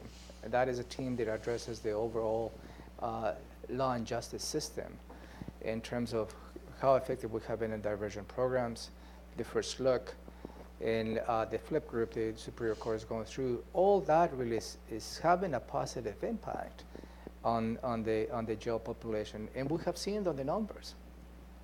In a daily report that all of us receive from the jail, let me take you back 2 years, what the indicators, how many inmates on the floor. We were in the order of 45 at some point. Last night was 8. Yep, single digits. And Last it 2 has nights. been a progression of that, and that is really an effort to address the system as a whole. But again, capacity is just one element of the overall plan. I'm not suggesting that we need to build ourselves out of this problem by building capacity now, but certainly is one of the options.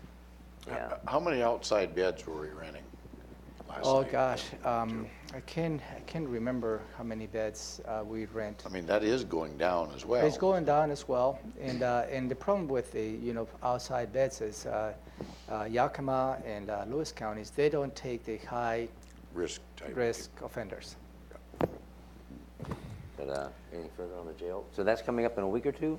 And maybe in 2 weeks, I have to check the calendar just to give a heads up. So when Okay. that comes, you're not surprised. And this morning at OR30, I was reading the jail report, and 8 people on the bed, or on the floor rather. I said, yes, but there's still 8 people on the floor. But it's better than 40 or 30. We're heading in the right direction, but it's taken weeks, still have work to do. Number 2, left plan 1 budget. So that's me. So in your non-departmental budget, there is an earmark of $170,000 to pay the medical expenses of left 1 retirees. And without any prior notice, we got the first bills this year for we pay the medical premium for the retirees, and it has doubled. Doubled. So, yep, it has doubled. And so we think that we're going to probably, at this point in time, it looks like we're going to spend approximately $190,000. I'll be looking at non-departmental to see if there's a way to absorb that extra $20,000 in costs. And we're going to be monitoring to see if the medical expenses continue at a higher level. We have one, I believe Michelle told me that there is one retiree who is in a nursing facility. Assisted living or something, yep. Assisted living, yeah. Yep. And we pay 100% of that cost as well. So And more are coming. Well, yes, but it could be a high-cost year, and I may be coming to you in the budget amendment asking for additional funds for left 1. And further, there, as medical costs are increasing, there's eye, ear, teeth, We pay all diabetes, of there's those on everything a that's regular basis, yeah, being covered. medications, everything. and that's why I don't know if you're familiar with left 1 and left 2. No. It's the retirement law enforcement officer and firefighter retirement. Left 1 plan ended in 76, 77? 77. 77. But prior to that, all medical was paid for, any left retiree, left 1. Then the left 2 plan came into effect in 77 or 78. And then, so medical is on, when they retire, it's on them, not on the government, not on the city or the county or the state. So that's what we're facing is the left 1 retirees are getting very aged now with issues. Yeah, we don't have that many, but certainly there's it's the age, the Yeah. expense, medical expenses increases, and that's what we're seeing. Right. So this was just a heads up that we're Okay. seeing already early in the year what could be an expensive trend. And HR has all that data or information if you need more. for the number of employees and all that. Tara, she's on it. Okay, moving on. Any questions? No. Okay. Wasack billing. Give us some good news. No, it's not good news. When it's related to budget, there's never good news, I Commissioner. asked, but Thunheim wants me to be hopeful. Yeah, I'm very hopeful, but it's the budget. So we received our invoices. We get them every year from Wasack. I was expecting the $142,000 in annual dues, just our regular membership dues. What I was not expecting was a bill for $14,703. I'm sorry, how much? $14,703. This is an invoice for the litigation and strategic communication dues. Now, last year you approved what I thought was $5,000 for potential litigation for Wasack. I had thought that that was a one-time payment. Now we get a bill for like 3 times as much for what appears to be an ongoing thing. They're now calling it dues. So I just wanted to check with you before I pay this, that the board approves the payment. It's not something we had in the budget, so I'm looking to be able to absorb. Here's $15,000 that I'm looking for a way to absorb.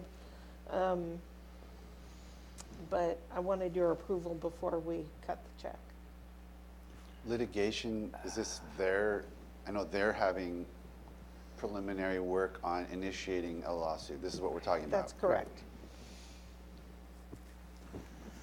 And the cost is based on the population, the distribution. As the same as the dues that we pay for Wasack is based on the size of the county. So larger counties pay more. It's more. I thought it was a little different last year. Last year was the first time. And again, I thought it was a one-time thing, but it appears to be an ongoing new cost. Questions or comments, Gary?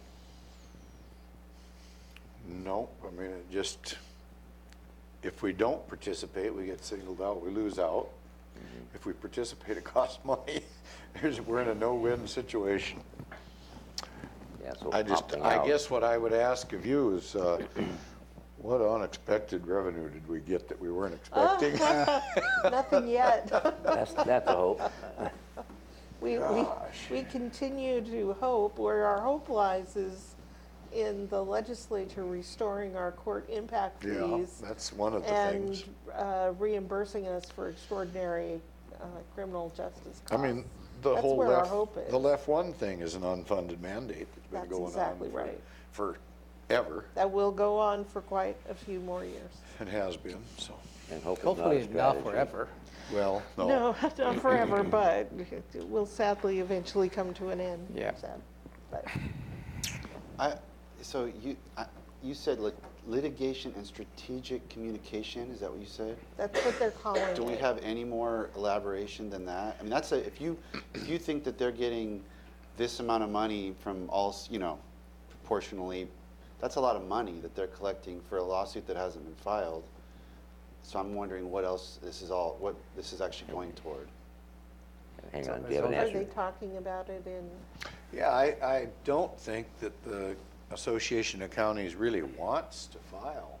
Is this about public defense Lawsuit. or? Well, it's about all the unfunded mandate activity. There's a litany of them. And I think the strategic part of it is trying to negotiate some of these things with the legislature prior to litigation being filed. Is that a Yep. rough Like insurance explanation? payment. Yeah, I mean, we're trying to get it done and get the state to recognize that as a stepchild of the state, we don't have any resources to deal with these issues. They keep, Yes, it Piling. was a global issue at the beginning of the conversation with Wasack. It was somewhat of similar to the McCleary decision as to how the school districts sue the state government. and that really hasn't, Because that they really haven't hasn't been met, they solved haven't met either, their their mandate. So becomes the counties is similar. Indigent defense is one. There's many others, unfunded mandates, and that is really is the gist of this litigation. Potential. I mean, it goes all the way back to growth management. There was supposed to be a phase 2 of growth management as well. Never got enacted, kind of like our phase 2 on the jail. You know, it's just how long does it linger on? But they're working on it. That's part of the Ruckelshaus study is looking into that. So you need a thumbs up authorization to pay it. I would like your approval before. Well, I don't see any way out of it. I think we got to either. participate, so. Yeah, I think it's $15,000 a year to be part of this overall process. I think it's well worth investment. So you need 3 thumbs up. Well, There you you need go. 2 anyway, I suppose. Thank you. Oh, yeah. I wonder about council here. All right, now, before we get into executive session, commissioner items. Do you have any items you'd like to bring up? I wanted to bring up, wanted to ask Commissioner Edwards, I understood that he attended the Yelm community meeting regarding the biosolids. Yes. And I was hoping you would report on what the community's sense was. Oh, the community is up in arms tremendously. I myself can't figure out exactly what goes on over at Ecology. They readily admit that they don't understand, for an example, the toxicity of pharmaceuticals, for an example, the impact it might have. But yet they're allowing this application to take place, even though they don't know what could be coming down the pike from this. For people watching, will you explain what the issue is? Well, the issue is out in the Yelm area. It's actually in the unincorporated area off of 128th. There has been an application made to apply biosolids. Biosolids, simply put, is human waste from all the different treatment plants. The permit, all it allows, if it was to move forward, they can bring product from out of state, from anywhere in state. There's absolutely no restrictions. There's an issue there that I don't think is properly addressed, and that is the water quality issue, because the hard pan, so there's topsoil, very shallow topsoil, there's hard pan, and the river in close proximity. And nobody wants that stuff working its way to the river.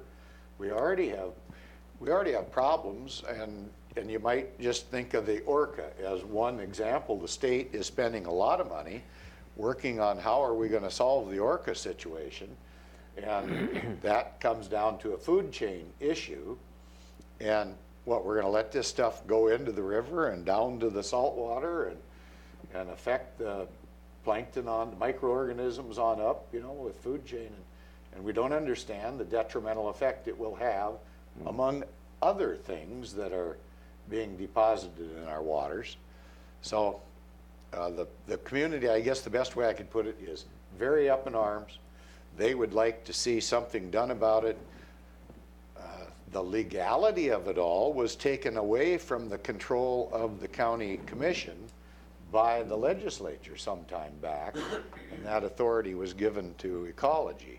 I think the move afoot is to make enough noise to get them to rethink that. The reality is we do produce toxic materials as a society, but do we need to put them in close proximity to water, or could we take them at a little more cost, possibly, to a desert area where the topsoil's 50 feet deep and the water's 50 miles away, or, you know, or 2 miles away, whatever, and it doesn't rain so much to wash those toxicities through our soil to the water. I mean, it just makes more sense. I don't understand why they would let it be in such a sensitive area. How many people were there, would you say? 200. Oh, wow. There was a big turnout. I had to drive around quite a while and park quite a ways away to get in there. That is, Oh, no, it's a substantial concern to the community. I might mention that this has been an issue some years back. It was an attempt to be made out there, and again, it was in pretty close proximity to the Nisqually River again. And the community was successful. I might add, the county board at the time did not take a stance on it one way or the other, which I would have to refer to some documents that we must have around here as to why, because I'm going to be advocating that the county at least sound concerns about what is going on here. I thought it was on our, Yeah, we brought this issue to your attention. And in Yes. fact, we submitted a letter to Ecology opposing this project. And it was really opposing to their determination on the SEPA process. They decided to give mitigated determination of no significance. So what it does is there is not enough information to have to make an informed decision about this project. So the gist of the comments, based on your direction, was to the applicant at least going through an AIS process, environmental impact statement. They actually further detail the impacts to water quality and everything else related to this particular proposal, because at this point, if you're familiar with the SEPA process, the SEPA checklist is a very high-level assessment of any particular project to the environment. The environmental impact statement brings it down to even further detail as to what those impacts should be. And only at that point, a determination can be issued. That is the purpose of the letter that we submitted to Ecology after the briefing that we provided to you. I would just point out, I didn't take that opportunity to speak because there were plenty of citizens there telling the story, if you will, but I have expressed my individual concern. They're very aware, because they were the speakers at the Nisqually River Council meeting one time, and I did speak at that function and expressed my own personal concerns about this. Because we haven't taken an action as a board, I wasn't able to say I was speaking for the board, but I think that's coming down the road. Maybe we'll be able to do that. Yeah, so right now, Ecology is taking comments on their determination on the SEPA, and that's what you get all that feedback. So at that point, based on the public testimony, whether they decline or they reissue, whatever steps, so that's the next step of the process. thank you. By way of follow-up then, as you'll know this, I recall the issue discussing reading the letter, but I don't remember, and I don't care what the name is, but some group wants to dump it, some organization, dump the biosolids. Oh, there's a private business, Private company. Fire Mountain, or It's got a hard name to pronounce. Yeah, and they're just looking Well, I for a think the place bi- to deposit it. well, no, they utilize, as a business, they grow pasture and have animals feeding on that pasture. And this is a way to have them grow grass, if you will, at no cost to them. Okay. But I do think there's a serious cost to the environment. But Ecology doesn't seem to know anything about the impact as far as if it would be detrimental or not. They admit it'll grow grass, but they don't know what the impact is going to be. And the big thing to me, it used to be heavy metals were an issue. That doesn't seem to be the issue as much anymore as the unknowns. Like the pharmaceutical. And the pharmaceuticals Yeah. are a big issue that are not being addressed in a lot of public agencies, in my estimation. And we do not know enough about them, and there's not been a history of studying it enough. It's almost like, let's put our head in the sand and do stuff like, well, we don't know what it's going to do, so let's do it. Well, that seems to be the wrong-headed approach to me. And a lot ships their biosolids and sludge east of the mountains, way out there where you suggest. Well, where it's dry and not a lot Dry of rain, and- give and the Mother water Nature some deeper, time. yep. So the leaching To deal effect with doesn't it. occur. The water table is very shallow, they say, which Yeah. here, which creates Yeah. the risk of it Yeah. getting Well, to the it's river. running off. especially shallow out there. Out there, in yeah. that location. Right. Okay. So there's an extra risk. It's perfectly productive to use it in the appropriate places. And it is used all through eastern Washington. Well, good. I like what you're doing. Or what, I don't know. Okay. Anything further on that? I think we're together on our concerns. Well, I am. My estimation. But Yeah. Absolutely. Any other commissioner items? Nope. Do you have any commissioner items? no. You don't? Well, I got a lot of commissioner You always items, but do, yeah. we don't have time to deal with it. Okay, all well, later. I'm gonna bring up one, and this is, you can discuss it if you want, I'm just throwing it out. Robert Coit, the executive director of the food bank downtown, spoke at the Olympia City Council, and he wrote a letter to the, where did he write that letter? It wasn't to the editor. It It was was an 2 article in weeks the ago. paper about it. Yeah, it was 2 weeks ago. That their mission at the food bank is access to food for everybody. And the concern he has is a certain segment of people that want to access his business are concerned for their safety, so they don't go down there. Another segment of society that lives downtown they don't want to, a certain portion of them don't want to go get food because of harassment issues. And so he's finding access being reduced considerably. And it's sad when you can't give food away to people that need it. So he's looking for a temporary place, maybe 3 to 6 months, only about 1,000 square feet. And I know as a commission or a government entity, we can't pick winners and losers as to what nonprofit we're going to help or support and such. But I somehow would like to at least consider the thought of, are we able to come up with some type of a solution for him, maybe even in concert with other government or jurisdictions, to allow him a temporary space. He said, I engaged him last night, and he said about maybe 3 months. Well, to me, that means at least 3 to 6 months, and only needs about 1,000 square feet. So he can set up shop outside of the downtown core, but not too far out, and provide food. It's just a concern of mine. I just throw it out there, no pun intended, just food for thought. I guess maybe on that thought, I thought that Lacey was putting together a site for a food bank out off Yeah. of Martin Way near Carpenter. And that's still way down the road before it's open and Yes, functioning. But do they have, maybe they could have a, well, I don't know, I haven't talked to Lacey, but has anybody talked to Lacey to see if that site couldn't be utilized temporarily I don't know. until something happens? Because I don't know where we have any property per se that, Not sure. that would work, but Yeah, nor do I. Robin? I'm curious what in 6 months, say, he needs a place for 3 to 6 months.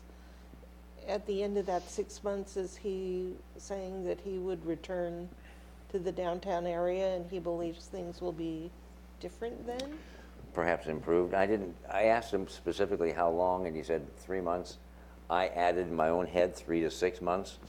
I don't know. I didn't ask him that. Do you think in 3 months' time everything will be resolved and better and go back? I didn't get to that depth of the conversation because we were in another meeting.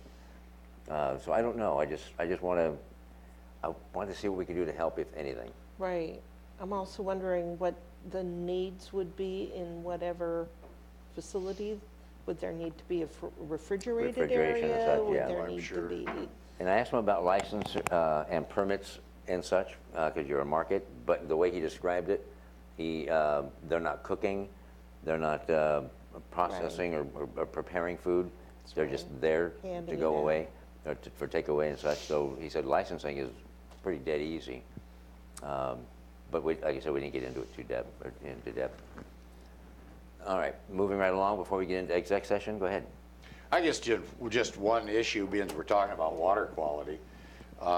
For those of you in the viewing audience, this is a pretty good book that was brought to my attention. It's called Toxic Pearl. Talks about how we aren't treating our environment very well. I guess I'll just leave it at that for now. But I had no idea that this activity was taking place. The same as most citizens had no idea that there was commercial application of chemicals in the forest lands, applied basically the same way for the last 50 or 60 years by helicopter heavy-duty commercial application. I can't think that it's too good for the environment.